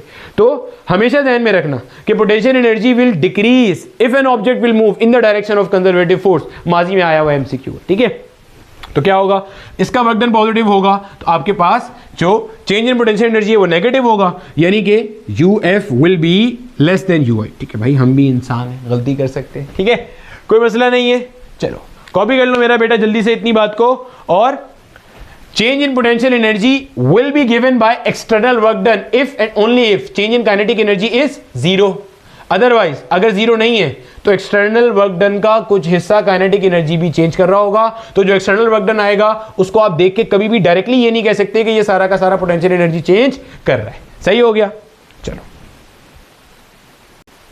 अब देखो मेरा बेटा, मैंने आपको एक सिंपल सी बात बताई थी और वो सिंपल सी बात क्या बताई मैंने कहा कि भाई अगर ये हमारे पास ग्राउंड है और चलो हमें यहाँ पे भी कोई मसला नहीं है कि हमने मान लिया कि हमारे पास इनिशियल पोटेंशियल एनर्जी जीरो है अर्थ के सरफेस की, हम ऑब्जेक्ट को, ये मैं बार बार बता रहा हूँ मेरा बेटा, ये एक अजम्पशन है क्योंकि अभी आगे चल के पता चल जाएगा कि ये जीरो नहीं होती, minus G M into capital M upon R के बराबर होती है। तो ये अजम्पशन है। आप ऑब्जेक्ट को एक सर्टेन हाइट एच के ऊपर ले गए तो हमें पता चल गया कि यहाँ तक जाने में जो पोटेंशियल एनर्जी में चेंज आया या जो फाइनल पोटेंशियल एनर्जी आई, इसको देखते हुए वो हमारे पास कितनी आ रही है, mgh के बराबर आ रही है। और ये हमने कैसे कैलकुलेट किया, negative of work done by the conservative force से कैलकुलेट कर लिया। अब मसला क्या है, मसला ये कि ये तब तक वैलिड है जब तक h का वैल्यू बहुत बहुत छोटा है रेडियस ऑफ अर्थ से। ये जो रेडियस ऑफ अर्थ है, रेडियस ऑफ अर्थ क्या है भाई, हमें पता है अर्थ हमारा ऐसे गोल मटोल सा है, एक्चुअल में गोल मटोल नहीं है, एलिप्टिकल है, लेकिन समझने के लिए मान लेते हैं। तो भाई ये है रेडियस ऑफ अर्थ, अर्थ के सेंटर से लेके सरफेस तक का फासला होता है रेडियस ऑफ अर्थ। और भैया ये रेडियस ऑफ अर्थ होता है तकरीबन 6400 किलोमीटर, यानी कि 6.4 into 10 to the power 6 metre. 3 zero आगे और लग जाएंगे ना, हाँ तो यही बनेगा, ठीक है। अगर तो h छोटा है तो ये आराम से चल जाएगा, अगर h छोटा नहीं है तो आप ये नहीं कर सकते mgh। पूछो वजह, सर वजह बताएं। अब बच्चे वजह इसलिए, आपने ये चेंज इन पोटेंशियल एनर्जी या so called final potential energy कैसे निकाली, negative of work done by the conservative force या work done by the external force. अगर मान के चलें कि स्लो मूव कर रहा है, ऐसे ही निकाली। तो आपने वर्क डन से निकाला था कि कितना काम करना पड़ा अगेंस्ट द फोर्स फील्ड। तो जो आपने वर्क डन निकाला था उसका फॉर्मूला क्या था, एफ डॉट एस और एफ एस कॉस थीटा, ऐसे निकाला था। अब मसला ये था कि ये जो आपके पास फोर्स था ये क्या था, ये फोर्स था एम जी के बराबर, या आप कह लो कि ये फोर्स था जी m1 m2 upon R square के बराबर। सर ये तो हमने कभी जिंदगी में नहीं देखा। ये जो आपके पास अर्थ किसी भी ऑब्जेक्ट को अपनी तरफ खींचता है वो ग्रेविटेशनल फोर्स से खींचता है, वेट भी वहीं से आता है, ये वेट यहीं से आया है। ग्रेविटेशन के चैप्टर में हम देखेंगे भी कि कैसे ये फोर्स इसमें कन्वर्ट हो जाती है, समझ आ रही है, ये यहीं से वेट आया है। मतलब आपको अर्थ जितनी ताकत से अपनी तरफ बुला रहे हैं ना मेरा बेटा, वो यही वाली तो फोर्स है। और कौन सी फोर्स है, जी m1 m2 upon R square, उसी को आप क्या कहते हो, वेट कहते हो, सही है। अच्छा अब बच्चे, अब आप नोट करो इसमें प्रॉब्लम क्या है, बताना क्या चाह रहा हूं। आपने पहले कैलकुलेट किया था वर्क डन यहां से, अब ये है आपके पास फोर्स। अगर h का वैल्यू बहुत बड़ा है तो आप नोट करो f डिपेंड कर रही है किस पे, आर स्क्वायर पे। जैसे जैसे आप सरफेस से ऊपर जाते जाओगे, जैसे जैसे आप, ये r क्या शो करता है, r दोनों m1 m2 दोनों बॉडीज के सेंटर के दरमियान का फासला है। यानी कि जैसे जैसे मैं अर्थ के सरफेस से ऊपर जाता जा रहा हूं और थोड़ा बहुत नहीं ज्यादा ऊपर जा रहा हूं तो h का वैल्यू अब छोटा नहीं रहा, सिग्निफिकेंट हो रहा है। मान लो मैं 500 किलोमीटर अर्थ के सरफेस से ऊपर चला गया, 2000 किलोमीटर चला गया, तो फोर्स या ग्रेविटेशनल एक्सेलरेशन वो थोड़ी रहेगी जो अर्थ के सरफेस पे थी, चेंज हो जाएगी। जैसे जैसे ऊपर जाऊंगा वैल्यू क्या होगी, वेरी करेगी, आहिस्ता आहिस्ता चेंज होगी। जैसे मान लो अगर जहां मैं अर्थ के सरफेस पे हूं वहां ग्रेविटेशनल एक्सेलरेशन 9.8 मीटर पर सेकंड स्क्वायर है, ऊपर जाऊंगा तो 9.79 होगी, फिर 9.78 होगी, 9.76 होगी, होते होते होते होते होते होते चेंज हो गए। मान लो मैं ऐसी जगह चला गया जहां पे 6 है, अब उससे हो क्या रहा है, आप नोट करो जो वर्क डन है वो एफ पे डिपेंडेंट है और F आगे डिपेंडेंट है इस G पे, या ऐसे समझ लो F आगे डिपेंडेंट है इस पे, ये G भी आगे, अगर आप G का भी फॉर्मूला देखोगे तो G का भी फॉर्मूला यही होता है, GME डिवाइडेड बाय RE का स्क्वायर। अगर सरफेस के ऊपर हो और अगर सरफेस से ऊपर चले जाते हो, अगर सरफेस से ऊपर चले जाते हो तो ये बनता है RE प्लस H का होल स्क्वायर। तो आसान भाषा में डिनोमिनेटर में आता वही है, distance from the centre of अर्थ। जब आप सरफेस पे हो तो सेंटर से अर्थ तक का फासला RE के बराबर है, रेडियस ऑफ अर्थ। सेंटर से और ऊपर जा रहे हो, अर्थ सरफेस से और ऊपर जा रहे हो तो RE प्लस H हो गया। आता यहां पे distance from the centre of earth ही है। तो समझो, जैसे जैसे आप ऊपर जा रहे हो distance from the centre of earth change हो रहा है, ये चेंज होगा तो G चेंज होगा, G चेंज होगा तो वेट चेंज होगा। नहीं तो यहां से देख लो, जैसे जैसे आप सेंटर ऑफ अर्थ से ऊपर जा रहे हो R चेंज हो रहा है तो फोर्स क्या हो रहा है, चेंज हो रहा है। फोर्स क्या हो रहा है, चेंज हो रहा है। अब आप वर्क डन डायरेक्टली एक स्टेप में कैलकुलेट कर ही नहीं सकते, तो mgh तो वहां फ्लॉप हो गया। पहले क्या था, फिर सुन लो, फिर समझ लो, कॉन्सेप्ट क्लियर कर लो। पहले आपने बोला भाई एक सरफेस से आप सर्टेन पॉइंट ऊपर गए, सरफेस से सर्टेन हाइट ऊपर गए, तो आपने बोला भाई अगर आप स्लो गए तो जितना काम एक्सटर्नली किया, क्योंकि वो काइनेटिक एनर्जी में तो गया नहीं, वो सारा का सारा पोटेंशियल एनर्जी चेंज करने में आ गया, या जितना negative work done by the conservative force है वो सारा पोटेंशियल एनर्जी चेंज करने में आ गया। मान ली हमने बात। अगर आपको बहुत ऊपर जाना पड़े कि H RE के कंपेरेबल है, H RE से छोटा नहीं है, बराबर बराबर आ रहा है, वो 2000 किलोमीटर ऊपर चले गए आप, तो अब क्या मसला है, अब आप डायरेक्टली वर्क डन तो यहां से कैलकुलेट कर ही नहीं सकते, क्योंकि force is no more a constant, force is variable. अब आपको वर्क डन कैलकुलेट करना पड़ेगा वेरिएबल स्टेप्स में। वेरिएबल स्टेप्स में पहले छोटे स्टेप का, फिर छोटे स्टेप का, फिर आखिर में सारे वर्क डन को जमा करोगे। ये काम अब हम करेंगे। ये कॉन्सेप्ट कहलाता है एब्सोल्यूट ग्रेविटेशनल पोटेंशियल एनर्जी। समझ आ गया? एब्सोल्यूट क्यों कह रहे हैं, देखो समझना, हम अभी जो आगे करेंगे ना, हम कैलकुलेट तो चेंज इन पोटेंशियल एनर्जी ही करेंगे, क्योंकि हम पोटेंशियल एनर्जी किसी एक पॉइंट पे डिफाइन कर ही नहीं सकते। हमारे पास डेफिनेशन क्या है कि जब कभी भी आप कंजर्वेटिव फोर्स फील्ड में एक पॉइंट से दूसरे पॉइंट पे जाओगे तो चेंज इन पोटेंशियल एनर्जी इसके बराबर आएगा। तो हम करते क्या है, एब्सोल्यूट ग्रेविटेशनल पोटेंशियल एनर्जी में हम एक पॉइंट मानते हैं अर्थ की ग्रेविटेशनल फील्ड में, दूसरे पॉइंट को मानते हैं अर्थ की ग्रेविटेशनल फील्ड से बाहर, पॉइंट ऑफ इन्फिनिटी। तो जो पॉइंट ऑफ इन्फिनिटी है वहां की पोटेंशियल एनर्जी क्या हो जाएगी, जीरो हो जाएगी। तो डेल्टा यू क्या होता है, यूएफ माइनस यू आई। तो जब एक पोटेंशियल एनर्जी जीरो हो जाएगी तो एक पॉइंट की पोटेंशियल एनर्जी एब्सोल्यूट आ जाएगी, हाँ या ना। अब ये काम हमने करना है। तो भाई समझ गए, पोटेंशियल एनर्जी कंजर्वेटिव फील्ड पर डिपेंड करती है। एक्चुअल कॉन्सेप्ट क्या है कि change in potential energy is the negative work done by the conservative force. वो जो एक्सटर्नल वर्क डन है वो पोटेंशियल एनर्जी को कब सही से शो करता है, जब स्लो होगा, जब एक्सटर्नल वर्क डन का कोई पार्ट काइनेटिक एनर्जी चेंज करने में नहीं जाएगा। अगर जाएगा तो वो गलत बताएगा, आपको कभी पता ही नहीं चलेगा इसमें से पोटेंशियल एनर्जी का पार्ट कौन सा और काइनेटिक एनर्जी का पार्ट कौन सा है। फिर हमने क्या देखा, अगर work done by the conservative force negative है तो डेल्टा यू पॉजिटिव है, मतलब सिस्टम की पोटेंशियल एनर्जी बढ़ रही है। अगर work done by the conservative force positive है तो delta U will B negative, कि सिस्टम की पोटेंशियल एनर्जी कम हो रही है। मिसाल भी बताई, बॉडी ऊपर जा रही है, कंजर्वेटिव फोर्स का work done negative, delta U positive, ऊपर जाते हुए सिस्टम की पोटेंशियल एनर्जी बढ़ रही है। जब ऊपर से नीचे आ रहे हैं, work done by the conservative force positive, तो सिस्टम की पोटेंशियल एनर्जी कम हो रही है, बता दिया। फिर हमने कहा कि भाई ये वाला फॉर्मूला सिर्फ तब चलेगा जब आपके पास हाइट बहुत छोटी है, और ये भी चेंज इन पोटेंशियल एनर्जी है। mgh is not actually the potential energy of this body जो यहां से यहां आई है, this is actually the change in potential energy of earth mass system. Earth mass system जब आप उसे सरफेस से यहां पे ले आए, हम मानते हैं ui जीरो है, यहां लिखा हुआ नहीं है, ui जीरो है, तो ये फाइनल हो जाती है, इसलिए हो जाती है, ठीक है। और अब आपने जब अगर अर्थ के सरफेस से बहुत ऊपर ले गए तो चेंज इन पोटेंशियल एनर्जी निकालना है, उसके लिए आपको वर्क डन कैलकुलेट करना पड़ेगा। इस वर्क डन के लिए प्रॉब्लम ये है कि ये फोर्स वेरिएबल है, तो आपको work done by variable force calculate करना पड़ेगा बहुत सारे स्टेप्स में डिवाइड करके। फिर उससे क्या आएगा, उससे आएगा आपका चेंज इन पोटेंशियल एनर्जी। और अगर हम एक पॉइंट को इन्फिनिटी में मान लेंगे तो उस पॉइंट की पोटेंशियल एनर्जी जीरो हो जाएगी, तो मैं दूसरे पॉइंट का एब्सोल्यूट पोटेंशियल बता दूंगा। समझ आ गई बात की? तो अब हमने ये काम करना है, ठीक है मेरा बेटा, कॉपी कर लो, आगे चलते हैं। अब देखो मेरा बेटा, अगर हम हमारे ग्रेविटेशनल पोटेंशियल एनर्जी की एक जर्नलाइज एक्सप्रेशन ड्राइव करने की तरफ जाते हैं, पहले तो मैंने वही पॉइंट लिखा हुआ है, change in potential energy mgh है, या ग्रेविटेशनल पोटेंशियल एनर्जी mgh है एट सम हाइट h, अगर आपने माना हुआ है कि आपकी इनिशियल पोटेंशियल एनर्जी क्या है, 0 है। ठीक है, अब हम एब्सोल्यूट ग्रेविटेशनल पोटेंशियल एनर्जी निकालने, रीजन आपको पता चल चुका है, क्योंकि हमारे पास जो फोर्स है वो किस पर डिपेंड कर रही है, डिस्टेंस पे डिपेंड कर रही है।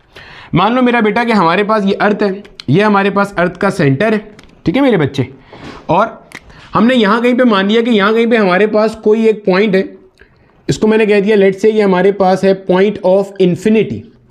पॉइंट ऑफ इन्फिनिटी हमारे पास वो जगह होती है जहाँ पे हमारे पास कोई पोटेंशियल एनर्जी एग्जिस्ट नहीं करती, या आसान भाषा में जहां पे हमारे पास फोर्स ऑफ ग्रेविटी एग्जिस्ट नहीं करती, या जो अर्थ की ग्रेविटेशनल फील्ड से बाहर का पॉइंट है। क्यों माना, कैसे माना, अभी सब समझ में आएगा। और लेट्स से कि हमारा जो ऑब्जेक्ट है वो यहां कहीं पे मौजूद है, इस किसी पॉइंट पे मौजूद है। ठीक है मेरा बेटा, यहां कहीं पे हमारा ऑब्जेक्ट मौजूद है, इस किसी पॉइंट पे मौजूद है, यहाँ पे हमारा ऑब्जेक्ट मौजूद है। ठीक है, ये हमारे पास हो गया, और मुझे जाना कहाँ पे, इसको मैंने कह दिया this is let's say point A, और मुझे जाना कहाँ है, पॉइंट ए से पॉइंट बी पे जाना है। ठीक है मेरा बेटा, ए से ऐसे बी पे जाना है। अब मसला ये है कि मैं अर्थ के सरफेस से थोड़ा सा ऊपर से बहुत दूर जा रहा हूँ, तो मेरे पास जो फोर्स है वो मुसलसल क्या होगी, चेंज होगी। तो मैं वर्क डन डायरेक्टली कैलकुलेट नहीं कर सकता, या तो वर्क डन मैं इंटीग्रेशन से कैलकुलेट करूंगा, या work done by variable force की टेक्निक से कैलकुलेट करूंगा। तो मैंने क्या करा, इन पार्ट्स को डिवाइड कर दिया।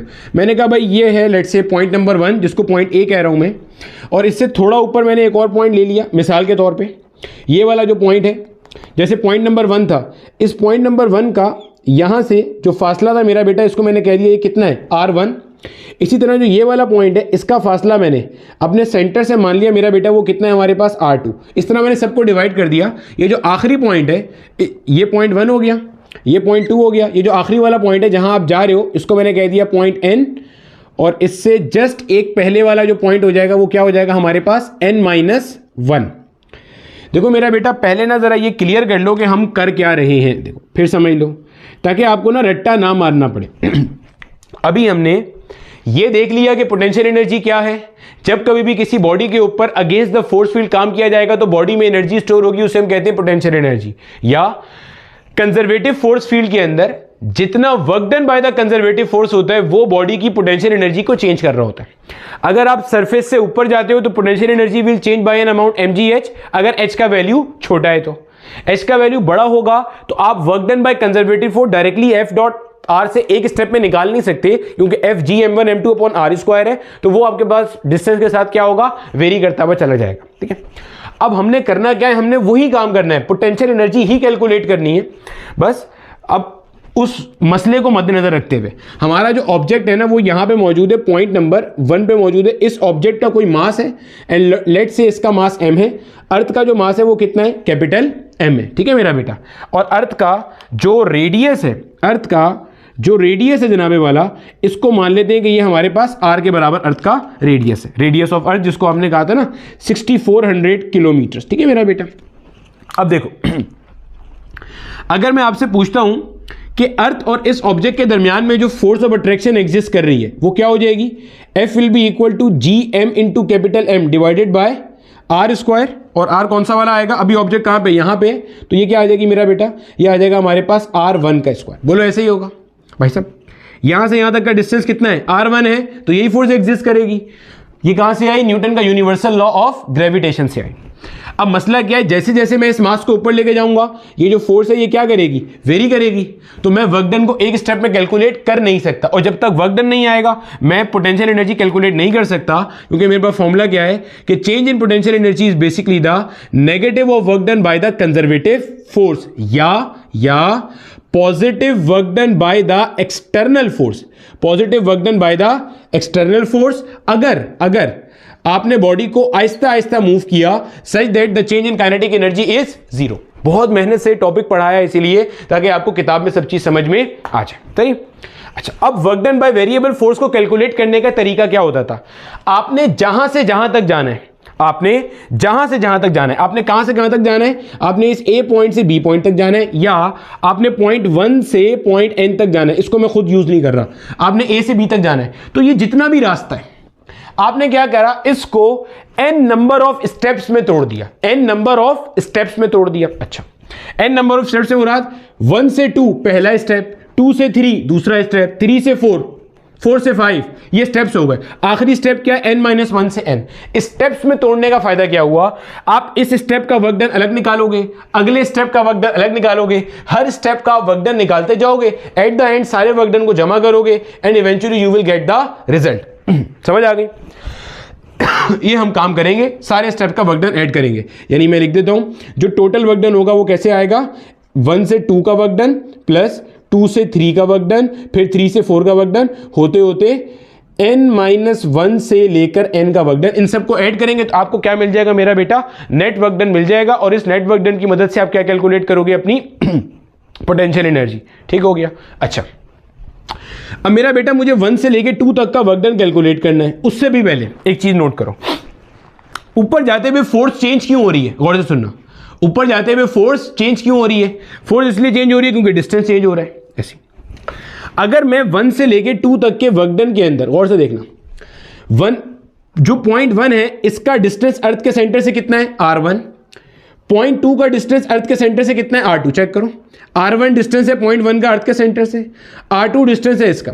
अगर मैं मेरा बेटा, अगर मैं इन दोनों का कुछ एवरेज निकाल लूं, गौर से सुनना, अगर मैं इन दोनों का कुछ एवरेज निकाल लूं, उसे मैं r कहूं, तो क्या मैं कह सकता हूं इस पूरे स्टेप के लिए, इस पूरे स्टेप के लिए 1 से लेके 2 तक, इस स्टेप की बात चल रही है, इस स्टेप की बात चल रही है, इस पूरे स्टेप के लिए जो मेरी फोर्स होगी वो कांस्टेंट हो जाएगी। देखो समझो, लेट्स से समझना, यहां से लेके यहां तक का डिस्टेंस है 100 किलोमीटर, मिसाल दे रहा हूं 100 किलोमीटर। यहां से लेके यहां तक का डिस्टेंस है 150 किलोमीटर, मिसाल दे रहा हूं समझाने के लिए, या 200 किलोमीटर। ये 100 है, ये 200 है।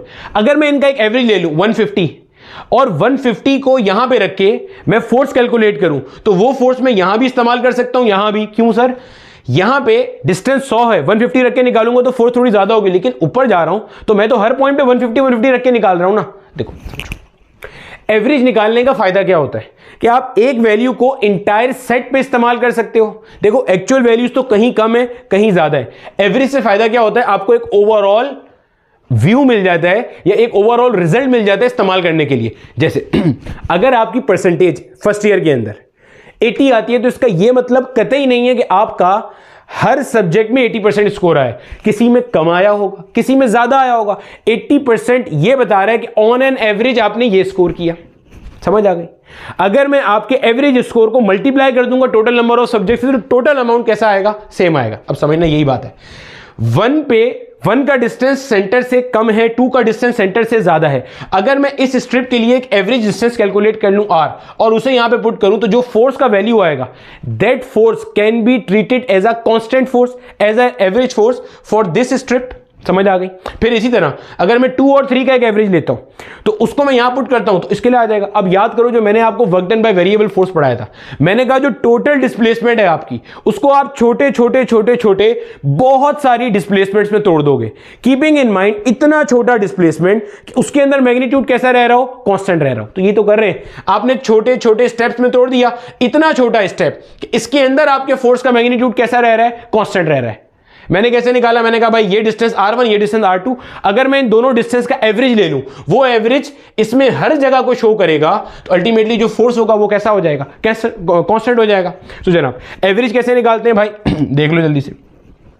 मुझे यहां पे पता है डेल्टा आर बराबर होगा मेरे पास r2 माइनस r1 के। डेल्टा आर क्या है, जो मेरा ऑब्जेक्ट डिस्प्लेसमेंट कवर कर रहा है। सर क्या मतलब, देखो जब मैं इस मास m को 1 से 2 पे लेके जाऊंगा तो भाई साहब ये डिस्प्लेसमेंट कवर करेगा, इसे मैं कह रहा हूं डेल्टा आर, यानी कि r2 माइनस r1। समझ आता है मेरा बेटा, समझ आता है। अच्छा, हम लोग अपना नॉर्मल एवरेज कैसे निकालते हैं भाई, r1 plus r2 divided by 2। Clear है?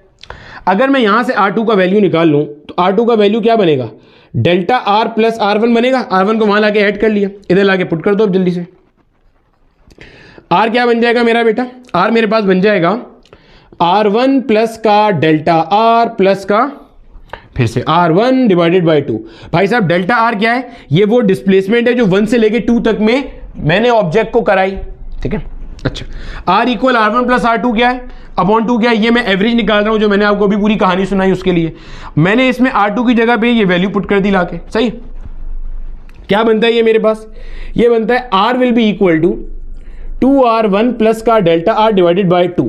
अगर मैं दोनों तरफ स्क्वायरिंग कर लूं, अगर मैं दोनों तरफ स्क्वायरिंग कर लूं, क्योंकि मुझे यहां पे r स्क्वायर ही पुट करना है, R square will be equal to, ये बन जाएगा मेरा बेटा 2r1 प्लस डेल्टा आर का स्क्वायर अपॉन में 2 का स्क्वायर क्या हो जाएगा 4 हो जाएगा। इसको अगर मैं ओपन करता हूं, R square will be equal to A plus B का होल स्क्वायर बनेगा, यानी कि 2r1 का square plus 2 multiply by 2r1 into delta R plus साथ में क्या आ गया डेल्टा आर का स्क्वायर। सही हो गया भाई साहब। अच्छा ये क्या आ गया 4। डेल्टा आर क्या है, डेल्टा आर है R2 माइनस R1। मैंने आपको क्या बताया था work done by variable force में कि आप जो टोटल डिस्प्लेसमेंट होती है उसको बहुत छोटे एलिमेंट्स में डिवाइड करते हो ताकि आपका जो फोर्स है वो उसमें कैसा रह सके, कांस्टेंट रह सके। तो ये डेल्टा आर बहुत छोटा है, 0.0000001 मीटर के करीब होगा। इतने छोटे छोटे स्टेप्स में आपने इसको डिवाइड किया हुआ है। And this is the actual beautiful concept of integration. मैं आपको टाइम मिला तो इसे इंटीग्रेशन से भी कर दूंगा, वो 3 स्टेप में ही आंसर आ जाता है, इतनी लंबी नहीं करनी पड़ती। हमारे कोर्स में इंटीग्रेशन है नहीं, इसलिए मैं वो करके दिखा रहा हूं जो हमारे कोर्स में, लेकिन आप कॉन्सेप्ट पूरा फील ले सकते हो। इंटीग्रेशन भी यही है। देखो work done by variable force में क्या था, एक ग्राफ था, उसके अंदर आपने क्या कर रहे थे, एफ एक्स ग्राफ का एरिया कैलकुलेट कर रहे थे। आपने क्या करा, वो स्ट्रिप इतनी छोटी कर दी कि जो वर्क डन था वो बहुत एक्यूरेट आना शुरू हो गया। तो ये काम तो कर रहे हैं, यहां से ले जाना बहुत छोटे में कर दिया। जब ये बहुत छोटा है 0.00001 मीटर के करीब है तो इसका स्क्वायर क्या होगा, और छोटा हो जाएगा। जब स्क्वायर भी छोटा हो जाएगा, नजर आ रहा है ना ये, जब स्क्वायर भी छोटा हो जाएगा तो आप डेल्टा आर के स्क्वायर को सेफली क्या कर सकते हो, इग्नोर कर सकते हो, उड़ा दिया भाई। R square will be equal to 4r1 का स्क्वायर, 2 का स्क्वायर 4r1 का स्क्वायर, r1 का स्क्वायर हो गया, ठीक है। इसको मल्टीप्लाई किया 2 2 क्या हो गया जनाबे वाला 4r1 into delta are, r1 है भाई ये, r1 into delta R upon में आ गया 4। अगर मैं 4 कॉमन ले लूं तो क्या बनता है ये, r1 का square plus r1 into delta R upon में आ गया 4, 4 से 4 मर गया। R square will be equal to r1 का square plus r1 into delta R. Delta R यहां कहीं पे था, ये रहा, r2 माइनस r1 लाके पुट कर दिया, r2 माइनस r1 ब्रैकेट के अंदर भेज दो इसको मेरा बेटा, r1 इंटू r2 माइनस का r1 का स्क्वायर, ये और ये मर गया। आर स्क्वायर की वैल्यू आ रही है r1 इंटू r2। आप में से जो लोग मैथ्स पढ़ने वाले हैं, अगर आपने सीक्वेंस सीरीज पढ़ ली है तो जो ज्योमेट्रिक प्रोग्रेशन में ज्योमेट्रिक मीन इंसर्ट करते हैं वो यही चीज होती है।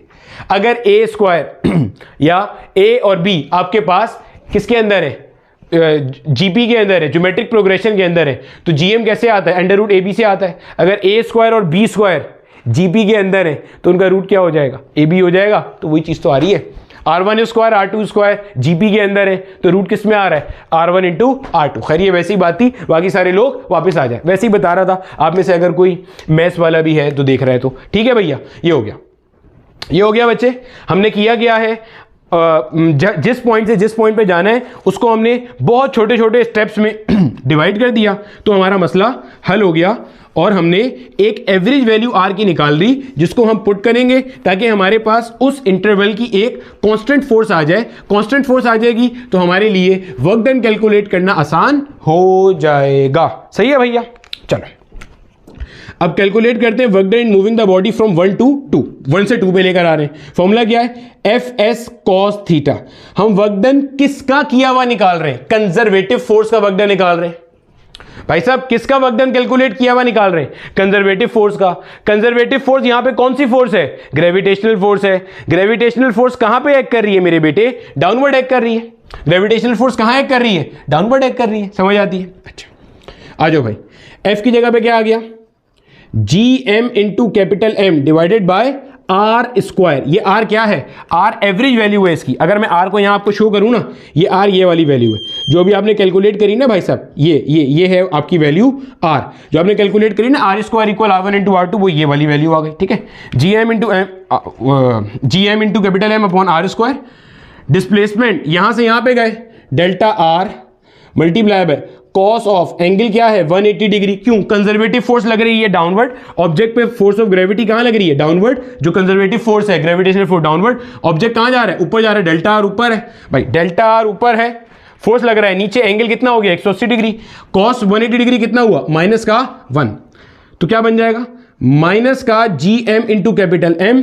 इस आर स्क्वायर की जगह पे क्या आ गया, r1 इंटू r2 और डेल्टा आर की जगह पे क्या आ गया, R2 माइनस का R1, इसको अंदर फेंक दो उठा के, क्या बनता है माइनस का GM into capital M divided bye, बल्कि डिवाइड को भाड़ में डालो, इसको अंदर ले जाएंगे तो क्या बनता है R2 माइनस का R1 whole divided by R1 into R2 या R2 इंटू R1, कुछ भी लिख दो, क्या फर्क पड़ता है, ठीक है। अगर मैं यहाँ पे LCM ब्रेक कर देता हूँ तो माइनस का GM into capital M multiply bye क्या बनता है ये R2 upon R1 into R2 minus का R1 divided by R1 into R2, R2 से R2 मर गया, R1 से R1 मर गया, क्या बनता है माइनस का GM इंटू कैपिटल M, क्या आ रहा है 1 अपॉन R1 माइनस का 1 अपॉन R2। चेक करो, आप पॉइंट 1 से पॉइंट 2 पे जा रहे थे तो उसका जो आपने एक स्टेप का वर्क डन कैलकुलेट किया वो क्या आ रहा है माइनस का GM into capital M 1 by R1 minus का 1 बाय R2। R1 वो डिस्टेंस जिस पॉइंट से जा रहे थे, R2 वो डिस्टेंस जिस पॉइंट पर जा रहे थे, आ गया वर्क डन। अब अगर इसी तरह से मुझे वर्क डन निकालना हो 2 से 3 जाने का तो क्या बनेगा माइनस का GM इंटू कैपिटल M, कहां से कहां जा रहे हैं 2 से 3 पे जा रहे हैं तो 1 upon R2 minus 1 upon R3। R2 क्या है सेंटर से पॉइंट 2 तक का डिस्टेंस, R3 क्या है सेंटर से पॉइंट 3 तक का डिस्टेंस।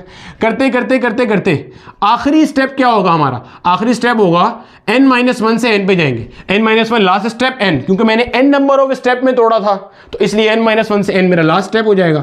माइनस का GM into capital M multiply bye 1 upon R into n-1 minus का 1 अपॉन R इंटू n। समझ आ गई बात की भाई साहब, ये आपने हर स्टेप का वर्क डन कैलकुलेट कर लिया। अब टोटल वर्क डन कैसे आएगा, इन सबको ऐड कर लेंगे, जमा कर लेंगे। अच्छा अब जरा जमा करते हैं,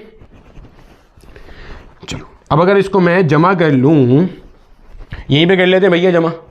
अगर हम इसको ऐड कर लें नेट वर्क डन निकालने के लिए या टोटल वर्क डन निकालने के लिए, टोटल वर्क डन बाय, ये कौन वर्क डन कर रहा है कंजर्वेटिव फोर्स कर रहा है, तो work done by conservative force total वाला, भाई सबको ऐड कर लेंगे।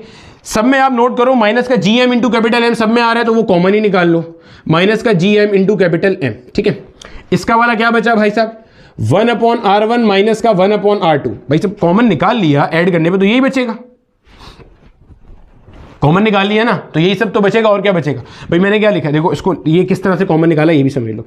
माइनस का GM into capital M 1 upon R1 और माइनस का 1 अपॉन R2, यही आएगा। अगला क्या था ऐड करेंगे तो माइनस का GM इंटू कैपिटल M क्या आ जाएगा भाई साहब 1 अपॉन R2 माइनस का 1 अपॉन R3, ऐसे ही था ये सब, ऐसे ही था। जब मैं माइनस का G अपॉन M कॉमन निकाल लूंगा तो ये एज इट इज आएगा, पहले से बच जाएगा। साथ में क्या आएगा प्लस का 1 अपॉन R2 माइनस का 1 अपॉन R3। फिर आगे वाला क्या आएगा, इससे आगे वाला क्या आएगा, इससे आगे वाला क्या आएगा, अगले वाला क्या आना था 1 अपॉन R3 माइनस का 1 अपॉन R4 आना था तो क्या आएगा प्लस का 1 अपॉन R3 माइनस का 1 अपॉन R4। अब ऐसे चलता हुआ जाएगा, चलते चलते चलते आखिरी क्या आ रहा है आपके पास, नोट करो ये क्या आ रहा है, यहां पे क्या आएगा आपके पास, यहां पे आपके पास आएगा 1 अपॉन Rn-2 माइनस का 1 अपॉन Rn-1 आखिरी वाले से पहले वाला, और उसके बाद क्या आएगा प्लस का 1 अपॉन Rn-1 माइनस का 1 अपॉन Rn। देखो मेरा बेटा फिर समझ लो ये सब हुआ क्या है। देखो पहले आपने इंडिविजुअल स्टेप का वर्क डन कैलकुलेट करा, अब आपने क्या करना है टोटल वर्क डन निकालना है। तो टोटल वर्क डन आप कैसे कैलकुलेट करोगे, सबका वर्क डन ऐड कर दोगे। तो भैया हम यही काम कर रहे हैं, सबका वर्क डन ऐड कर रहे हैं। देखो समझना मुश्किल नहीं है बिल्कुल भी, आपने बस पोटेंशियल एनर्जी के जो कॉन्सेप्ट थे ना वो आज तक ऐसे पढ़े नहीं थे। कोई मसला नहीं है भाई, कोई परेशानी नहीं है, आज सीख लो, ठीक है। मतलब सीख सकते हैं ना, कोई दिक्कत थोड़ी है, यहाँ रखा है ना, सही है, ऊपर वाले ने यहाँ रखा है कुछ। चलो अब हमने बोला भाई सबको ऐड करना है, तो भाई पहले वाले का आ गया 1 upon R1 minus 1 upon R2। दूसरे वाले का भाई जब minus G upon M into capital M चला जाएगा तो यहाँ प्लस बच जाएगा, तो प्लस के साथ क्या आ गया 1 upon R2 minus 1 upon R3। अगला वाला क्या होगा 1 upon R3 minus 1 upon R4, क्योंकि आप उसमें 3 से 4 पे जा रहे होगे तो ये रहा। सिमिलरली जो आखिरी वाला है वो तो ये रहा। आखिरी वाले से पहले वाला क्या होगा, देखो आखिरी वाले में आप n-1 से n पे गए, उससे पहले वाले में कहां से गए होगे, यहां समझ लो आगे। इससे पहले वाले में यहां पे अगर एक लाइन होगी तो ये कौन सी होगी n-2, कहां से कहां गए होगे n-2 से n-1, यानी कि 1 upon Rn-2 minus 1 upon Rn-1। आप नोट करो पहले वाले को और आखिरी वाले को छोड़ के सब एक दूसरे को काट रहे हैं। ये और ये कट गया, ये और ये मर गया, ये अपने बाद वाले 1 अपॉन R4 से मर जाएगा, ये 1 अपॉन Rn-2 अपने पीछे वाले से मर जाएगा, ये इससे मर गया, सिर्फ ये 2 बच गए, सिर्फ ये 2 बच गए। यानी कि आपके पास जो total work done by the conservative force आ रहा है वो कितना आ रहा है माइनस का GM इंटू कैपिटल M क्या आ रहा है 1/r1 माइनस का 1/rm, ये हमारे पास है net work done by the conservative force. Body को कहां से कहां ले जाने में, पॉइंट 1 से पॉइंट 2 तक ले जाने में, सॉरी पॉइंट ए से पॉइंट बी तक ले जाने में, जिसके अंदर आपके n नंबर ऑफ स्टेप्स थे। अब हमें क्या बात पता होती है जनाब, हमें ये बात पता होती है कि जो आपका डेल्टा यू है, गौर से सुनना और देखना, कॉन्सेप्ट का फील लेना। हमें पता है जो चेंज इन पोटेंशियल एनर्जी है that is negative work done by the conservative force. अभी पढ़ के आए हैं पूरा कॉन्सेप्ट। अगर मैं इसको लाके यहां पुट करता हूं तो delta U will be equal to minus minus plus हो जाएगा, तो G M into capital M 1/r1 minus का 1/rn, ये आ रहा है। यानी कि जब आप पॉइंट ए से पॉइंट बी पर गए, पॉइंट ए से पॉइंट बी पर गए, तो जो पोटेंशियल एनर्जी में चेंज आया वो इतना आ रहा है। देखो मैंने अभी बताया था जब work done by the conservative force negative आएगा तो डेल्टा यू पॉजिटिव आएगा, आ रहा है। Work done by the conservative force कैसा आया, नेगेटिव आया। पोटेंशियल एनर्जी कैसी आ रही है, पॉजिटिव आ रही है। मतलब ऊपर जाते हुए पोटेंशियल एनर्जी इज इंक्रीजिंग, ऊपर जाते हुए पोटेंशियल एनर्जी बॉडी की क्या हो रही है, बढ़ रही है। भाई साहब समझ आ गई बात की, क्लियर हो गया। अच्छा, इतने हिस्से को मैं मिटा रहा हूं क्योंकि मुझे इसी में कुछ और चीज करानी है। अब हमने जो हमारा पॉइंट बी कंसीडर किया हुआ था वो कहां पे कंसीडर किया था, इन्फिनिटी पे था। इन्फिनिटी का मतलब क्या है, बहुत दूर, बहुत दूर, बहुत दूर, मतलब इतना दूर कि वहां पे आपकी पोटेंशियल एनर्जी क्या है, जीरो, क्योंकि भाई फोर्स ऑफ ग्रेविटी जीरो है। पोटेंशियल एनर्जी क्या होता है, अगेंस्ट द फोर्स फील्ड जब काम किया जाए तो बॉडी के अंदर जो एनर्जी स्टोर हो, और अगेंस्ट द फोर्स फील्ड में बॉडी में एनर्जी स्टोर होती क्यों है, क्योंकि कंजर्वेटिव फोर्स उल्टा काम कराना चाहती है, आप उलट काम करते हो। तो जब आप इन्फिनिटी पे चले गए, कंजर्वेटिव फोर्स है ही नहीं, फोर्स ऑफ ग्रेविटी खत्म हो गई, तो वहां पे पोटेंशियल एनर्जी क्या होगा, जीरो हो जाएगा। अच्छा, जब जीरो हो गया तो अगर मैं वहां की बात करूं, delta U will be equal to G M into capital M, सही हो गया। अगर करते हैं इसको तो जनाब 1/r1, r1 तो बेसिकली सेंटर से उस पॉइंट तक का फासला है जहां से आपने चलना शुरू किया था। rn सेंटर से, rn क्या होगा भाई, rn ये होगा, ये सेंटर से लेके उस पॉइंट तक का फासला जहां पे आपका पॉइंट बी है, जो आपका पॉइंट ऑफ इन्फिनिटी है, जहां तक कि आप पोटेंशियल एनर्जी कैलकुलेट कर रहे हो, ये हो जाएगा 1/infinity। क्यों भाई, rn इन्फिनिटी क्यों है, rn है क्या, rn गए सेंटर से लेके उस पॉइंट तक का फासला जहां पे आप पोटेंशियल एनर्जी कैलकुलेट कर रहे थे, यही होता है। तो भाई n कौन सा पॉइंट है, पॉइंट बी के लिए है, तो यहां से लेके यहां तक का फासला, और ये कितना हो जाएगा, इन्फिनिटी हो जाएगा, क्योंकि ये बहुत दूर है। और 1/infinity कितना होता है, जीरो होता है। तो हमारे पास चेंज इन पोटेंशियल एनर्जी कितना आ रहा है, G M into capital M multiply by 1/r1, या इसको ऐसे लिख सकते हैं G M into capital M divided by r1। Delta U क्या होता है, चेंज कैसे निकालते हैं, फाइनल माइनस का initial is equal to G M into capital M upon r1। Final से मुराद पॉइंट बी की पोटेंशियल एनर्जी, पॉइंट बी की पोटेंशियल एनर्जी, इनिशियल से मुराद पॉइंट ए की पोटेंशियल एनर्जी। भाई ए से बी पे गए ना, कहां से कहां गए, ए से बी पे गए थे आप, सही है। बी की पोटेंशियल एनर्जी कितनी है, जीरो है, क्योंकि बी कौन सा पॉइंट है, आखिरी वाला पॉइंट है। तो आपकी जो यहां पे पोटेंशियल एनर्जी आ रही है ए पॉइंट की, वो कितनी आ रही है, माइनस का G M into capital M whole divided by r1. This is the formula to calculate the absolute gravitational potential energy at any point which is at a distance of r1 from the center of earth. पहले तसल्ली से हजम कर लो हमने क्या काम किया है, क्या डेरिवेशन करी। मैं रिवाइज कर रहा हूं, कोई जल्दी नहीं, कोई परेशानी नहीं, आहिस्ता आहिस्ता। Let the concept sink in, फिर मैं आखिर में एक बेहतरीन कंक्लूजन भी दे दूंगा। देखो मसला क्यों ये आया था हमारे सामने, मसला इसलिए आया, हमें ये पता चला कि जब कभी भी आप सरफेस ऑफ अर्थ से एट हाइट h ऊपर जाते हो तो बॉडी की पोटेंशियल एनर्जी में जो चेंज आता है, जो बॉडी पोटेंशियल एनर्जी एक्वायर करती है, वो mgh है। हमने कहा, हमने तो ये पढ़ा कि पोटेंशियल एनर्जी ही mgh होती है, हमने आपको बताया कि पोटेंशियल एनर्जी डिफाइन करना पॉसिबल ही नहीं था। तो फिर हम क्यों कहते हैं कि बॉडी के पास पोटेंशियल एनर्जी mgh आ गई, यूं कहते हैं कि इनिशियल पोटेंशियल एनर्जी अर्थ की जीरो अज्यूम कर लेते हैं। हम कहते हैं अर्थ एक हमारा आर्बिट्री लेवल है जिसकी पोटेंशियल एनर्जी जीरो है, जो कि नहीं होती है, भी नजर आ जाएगा, ठीक है, हम मान लेते हैं। तो पोटेंशियल एनर्जी फाइनल आ जाती mgh, कोई दिक्कत नहीं, रावी चैन ही चैन लिखता है। फिर हमने कहा कि अगर h का वैल्यू बड़ा है तो आप वर्क डन वैसे निकाल ही नहीं सकते जैसे आप अभी तक निकाल रहे थे। आप वर्क डन कैसे निकाल रहे थे, चाहे एक्सटर्नल फोर्स का चाहे कंजर्वेटिव फोर्स का, आप बोलते थे F S cos theta, F की जगह पे एम जी चिपका दिया। अब अगर हाइट बड़ा होना शुरू हो जाएगा तो जो एच है, जो जी है, वो बेसिकली कांस्टेंट नहीं रहेगा, जी वेरी करेगा। और अगर जी वेरी करेगा तो वेट चेंज हो रहा है। आसान जबान में जो दोनों बॉडीज के दरमियान में ग्रेविटेशनल फोर्स है F equal G M one M two upon R square, वो चेंज हो रही है डिस्टेंस चेंज होने की वजह से। हाइट डिस्टेंस ही तो है और क्या है। तो आपने बोला कोई टेंशन नहीं है, आप एक पॉइंट लो, वहां से बहुत दूर ले जाओ अपनी बॉडी को, एक ही बार कैलकुलेट कर लेते हैं आपके पास ना एब्सोल्यूट ग्रेविटेशनल पोटेंशियल एनर्जी क्या होगी किसी पॉइंट की। तो बोले निकाल लो, कोई दिक्कत नहीं है। हमने बोला कि भाई वर्क डन कैलकुलेट करना तो सीधे तरीके से पॉसिबल नहीं है। आप क्या करो, किस्तों में तोड़ दो, स्टेप्स बना लो। हर स्टेप को आपने इतना इतना इतना इतना छोटा कर दिया कि उस स्टेप के अंदर फोर्स चेंज नहीं हो रही। उसको तरीका भी बता दिया। मैंने कहा स्टेप स्टार्ट हो रहा है R1 से, डिस्टेंस सेंटर से R1, खत्म हो रहा है R2 पे, इसका भी एक एवरेज ले लो, एवरेज लेके R1 इंटू R2 निकाल लिया। फिर हमने एक स्टेप का वर्क डन कैलकुलेट किया, माइनस का GM into capital M into 1 upon R1 minus 1 upon R2। इस तरह हमने 2 से 3 का, 3 से 4 का सबका निकाल लिया, सारे वर्क डन को ऐड किया तो हमारे पास नेट वर्क डन आ गया नेट वर्क डन, ये आ गया। हमने देखा भाई नेट वर्क डन हमारे पास आ रहा है नेगेटिव के अंदर, तो नेट वर्क डन जब नेगेटिव में होगा इसका मतलब पोटेंशियल एनर्जी क्या होगी, बढ़ेगी। तो हमने चेंज इन पोटेंशियल एनर्जी निकाल लिया, ए से बी तक जाने में, वो भी दिख रहा है पोटेंशियल एनर्जी क्या हो रही है, बढ़ रही है। हमने कहा ठीक है, ओके हो गया। अब हमने क्या, जो हमारा ये पॉइंट था, ये तो पॉइंट ऑफ इन्फिनिटी था, तो जब पॉइंट ऑफ इन्फिनिटी था तो इसका मतलब सेंटर से लेके यहां तक का फासला क्या हो जाएगा, इनफाइनाइट हो जाएगा। 1 अपॉन इनफाइनाइट क्या हो जाएगा, 0। ये आ गया चेंज इन पोटेंशियल एनर्जी जब आप यहां से यहां पर आए हो, ए से बी पर आए हो। तो हमने कहा अब इस पॉइंट की मुझे पोटेंशियल एनर्जी चाहिए, क्योंकि देखो इसकी तो 0 है ना, पता चल गया, क्योंकि यहां पे तो कोई पोटेंशियल एनर्जी है ही नहीं, इन्फिनिटी का पॉइंट है, यहां की मुझे चाहिए। तो मैंने कहा कोई दिक्कत नहीं है, UF minus UI, final point ये रहा करके यहां तक आ गए हम लोग। ठीक है, समझ आ गई, माइनस का G M into capital M upon R1। ठीक है, चलो इतना इससे कॉपी कर लो, फिर आपको इसको मजीद कुछ बातें बताते हैं। तो मेरा बेटा, हमने यहां पे ये चीज नोट करी कि हमारे पास दो ऑब्जेक्ट्स के दरमियान में जो एब्सोल्यूट ग्रेविटेशनल पोटेंशियल एनर्जी होती है उसका फॉर्मूला क्या है, माइनस का जी m1 m2 divided by R। Sir ये m1 m2 कहां से आ गया बच्चे, अभी तो पढ़ा था।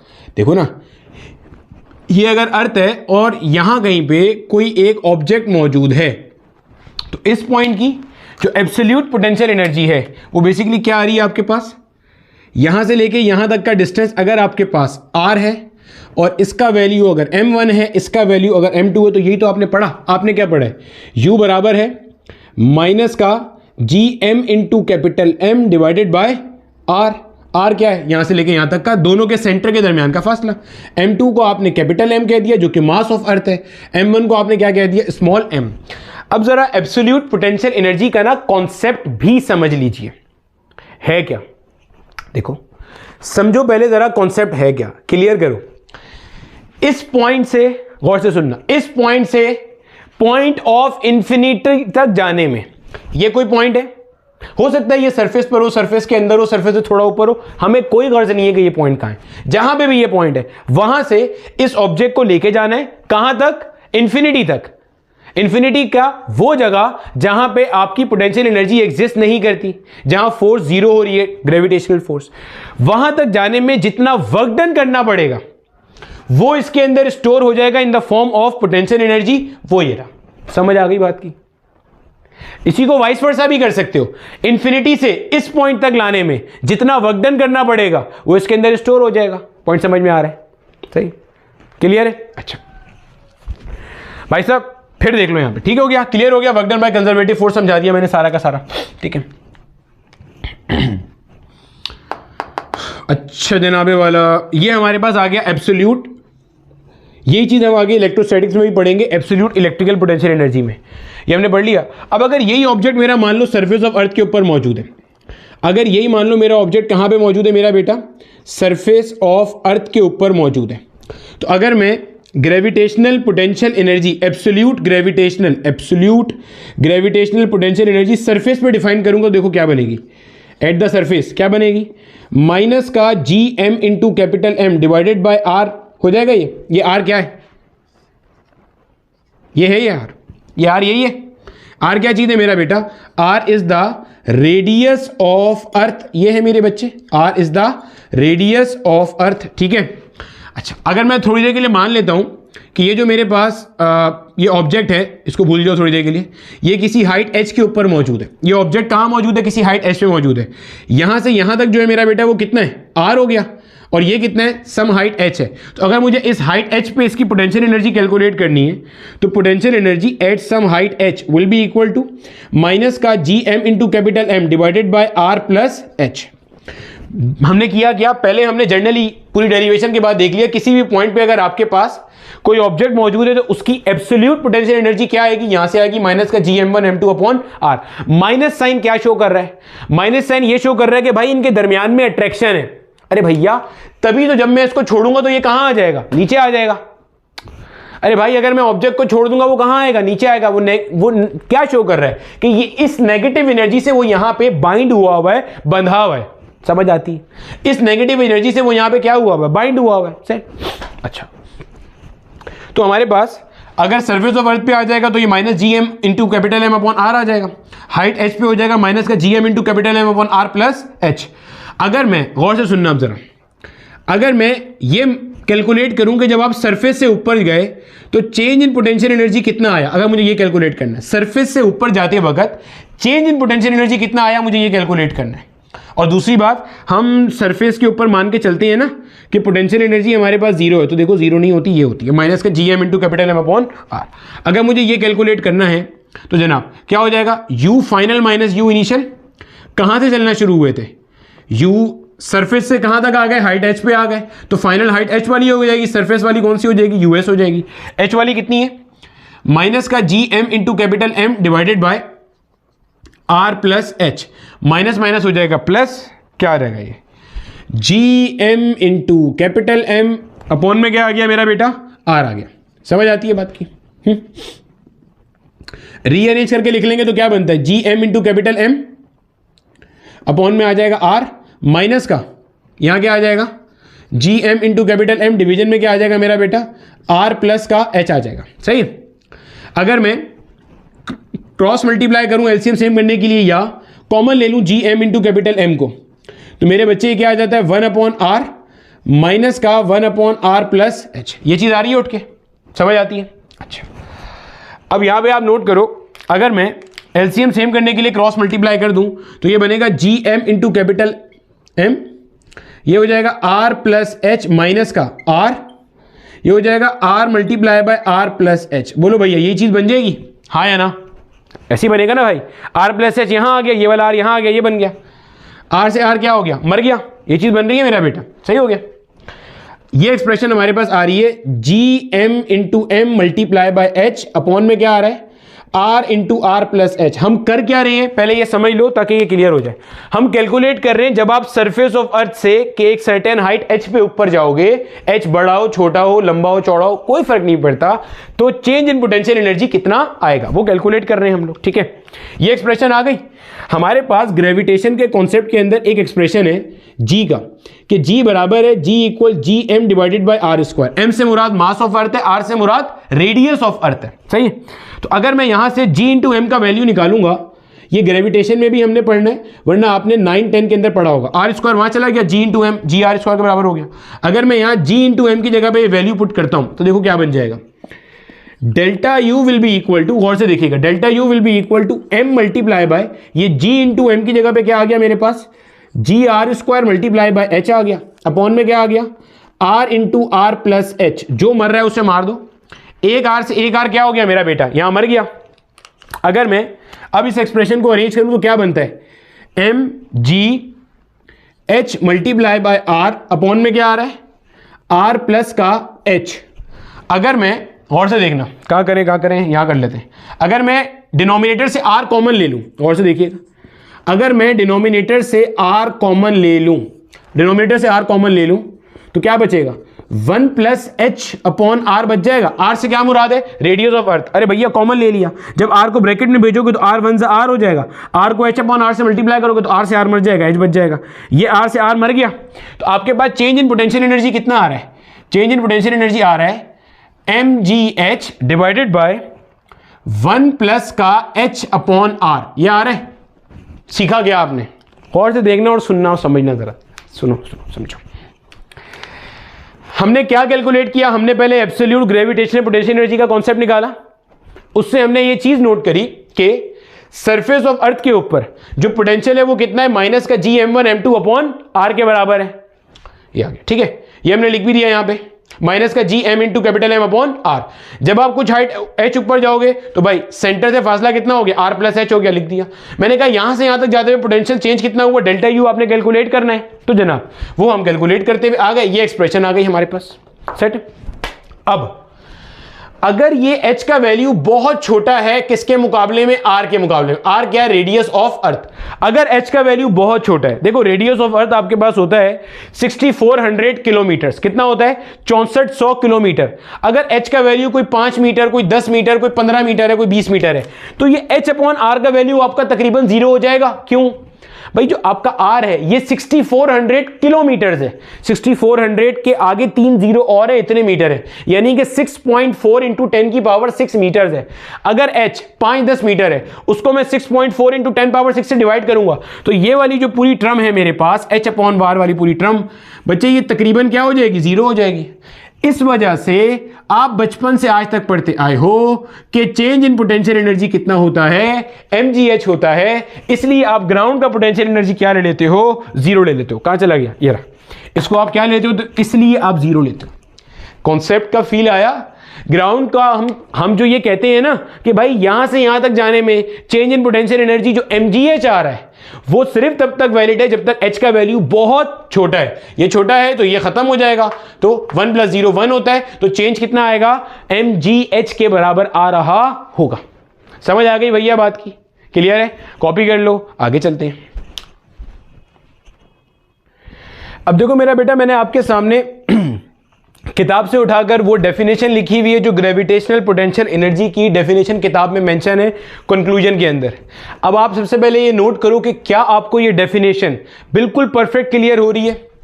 Amount of work done in moving a body at a certain point in a gravitational field. आपने बॉडी को मूव करना है जो कि मौजूद है किसी सर्टेन पॉइंट पे इन अ ग्रेविटेशनल फील्ड, और कहां, पॉइंट ए से कहां लेके जाना है, किसी ऐसे पॉइंट पे जहां की पोटेंशियल एनर्जी 0 है, to a position of 0 potential such that body is never accelerated. जो जितना आप वर्क डन करोगे इसके ऊपर, वो मेरा बेटा हमारे पास क्या कहलाता है, absolute gravitational potential energy. Work done by the conservative force negative होगा तो डेल्टा यू पॉजिटिव होगा, पोटेंशियल एनर्जी बढ़ेगी। Work done by the conservative force positive होगा तो डेल्टा यू कम होगी। कंजर्वेटिव फोर्स हमेशा उस डायरेक्शन में लगती है जहां सिस्टम की पोटेंशियल एनर्जी डिक्रीज हो रही होती है। समझ आ गई। और जिस पॉइंट पे वो मौजूद है उस पे आपको मूव कराने के लिए जितना वर्क डन करना पड़ेगा, वो बेसिकली ये चीज शो कर रहा है कि ये कितने तगड़े तरीके से होल्ड हुआ है। इसको ऐसे समझो, क्योंकि ये चीज मैंने आगे एस्केप वेलोसिटी में इस्तेमाल करनी है। अगर मैं इस मार्कर को टाइट से होल्ड करता हूं तो मैं इस पे एनर्जी एक्सर्ट कर रहा हूं, आपको उतना ज्यादा वर्क डन करना पड़ेगा जितना टाइट तरीके से मैंने इसे होल्ड किया हुआ है। तो जितनी नेगेटिव पोटेंशियल एनर्जी दो ऑब्जेक्ट्स के दरमियान में ज्यादा होगी, उतना ज्यादा वर्क डन करना पड़ेगा उसे वहां से निकालने के लिए। समझ आती है, चलो देख लो आगे। फिर मैंने फॉर्मूला भी लिख दिया, -Gm into capital M upon R। ये M मास ऑफ ऑब्जेक्ट है जिसको हमने M1 माना हुआ है, कैपिटल M मास ऑफ अर्थ है, हमने उसे M2 माना हुआ है, R क्या है, दोनों के सेंटर के दरमियान का फासला। ठीक है, अच्छा, gravitational constant 6.67 power -11 newton metre square per kilogram square. ठीक है, अब यही में मेरा बेटा हम एक और टर्म भी डिफाइन करते हैं जिसको हम कहते हैं ग्रेविटेशनल पोटेंशियल। देखो, एक तो हमारे पास था ग्रेविटेशनल पोटेंशियल एनर्जी, अलग है, दोनों में फर्क है। ग्रेविटेशनल पोटेंशियल एनर्जी क्या है, वो काम जो आपको करना पड़ा बॉडी को एक सर्टेन पॉइंट से पॉइंट ऑफ इंफिनिटी तक ले जाने में, जितना काम करना पड़ा अगेंस्ट द फील्ड, वो उसमें स्टोर हो गया in the form of potential energy. ये क्या कहला रही है आपके पास, gravitational potential energy. Gravitational potential क्या है, इसको हम शो करते हैं V से।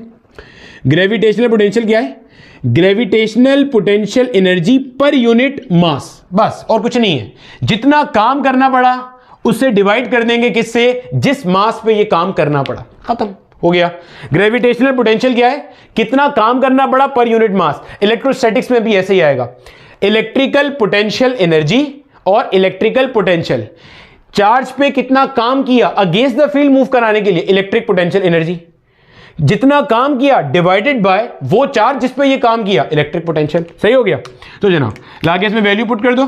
ग्रेविटेशनल पोटेंशियल एनर्जी कितनी है, माइनस का G M into capital M divided by R, R दोनों के सेंटर के दरमियान का फासला, अपॉन में आ गया एम, ये और ये मर गया, माइनस का जी एम अपॉन आर।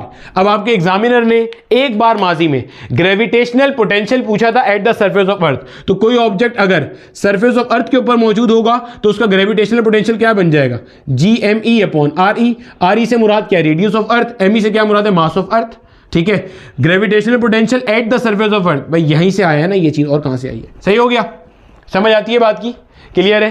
ठीक है मेरा बेटा, तो ये हमारे पास सारा का सारा कॉन्सेप्ट था जो हमने पूरा डिस्कस कर लिया। इससे रिलेटेड एक छोटा सा न्यूमेरिकल प्रॉब्लम है जो मैं आपके सामने मेंशन कर देता हूं ताकि आप कॉन्सेप्ट को अप्लाई करना सीख जाओ। सॉल्व उसे आप ही करोगे, मैथ उसकी आप ही करोगे। इसकी यूनिट भी देख लो मेरा बेटा, ग्रेविटेशनल पोटेंशियल की यूनिट क्या होगी, जूल पर किलोग्राम। क्यों भाई, gravitational potential energy per unit mass. किसी ऑब्जेक्ट पे कितना काम करना पड़ा सर्टेन पॉइंट से पॉइंट ऑफ इन्फिनिटी तक ले जाने में, डिवाइडेड बाय वो मास जिस पे आपको ये काम करना पड़ा। यही तो लिखा हुआ है, और क्या लिखा हुआ है। ठीक है, तो जूल पर किलोग्राम। अब देखो मेरा बेटा, आपके सामने एक बहुत सिंपल सा क्वेश्चन है। कहता है अर्थ का जो मास है वो ये दिया हुआ है आपको 5.98 into 10 to the power 24 kilogram. आगे कहता है and the mass of sun is 1.99 10 to the power 30 kilogram. और अर्थ और सन के सेंटर के दरमियान का जो फासला है, दोनों के सेंटर के दरमियान का फासला कितना दिया हुआ है, 160 into 10 to the power 9 metres. ठीक है, calculate the gravitational potential energy of the system. हमेशा सिस्टम की होती है ना पोटेंशियल एनर्जी, तो ठीक है, ये मान लो आपके पास अर्थ है, ये मान लो आपके पास सन है, दोनों के दरमियान का फासला आपको गिवन है। एक को कह दो भाई ये m1 है, एक को कह दो भाई ये m2 है। एब्सोल्यूट ग्रेविटेशनल पोटेंशियल एनर्जी कैसे आती है, minus G m1 m2 divided by r। भाई दोनों एक दूसरे की ग्रेविटेशनल फील्ड में मौजूद हैं, दोनों एक दूसरे से बाइंड हुए हुए हैं। जब भी अर्थ एक पर्टिकुलर ऑर्बिट में रोटेट करता है, अपनी मर्जी से ऑर्बिट छोड़ के टहलने नहीं निकल जाता, तो ये बाइंडिंग एनर्जी है। इसी को आगे इस्तेमाल करेंगे एस्केप वेलोसिटी में भी। तो भाई साहब माइनस साइन सिर्फ बाइंडिंग को शो करता है और किसी चीज को शो नहीं करता।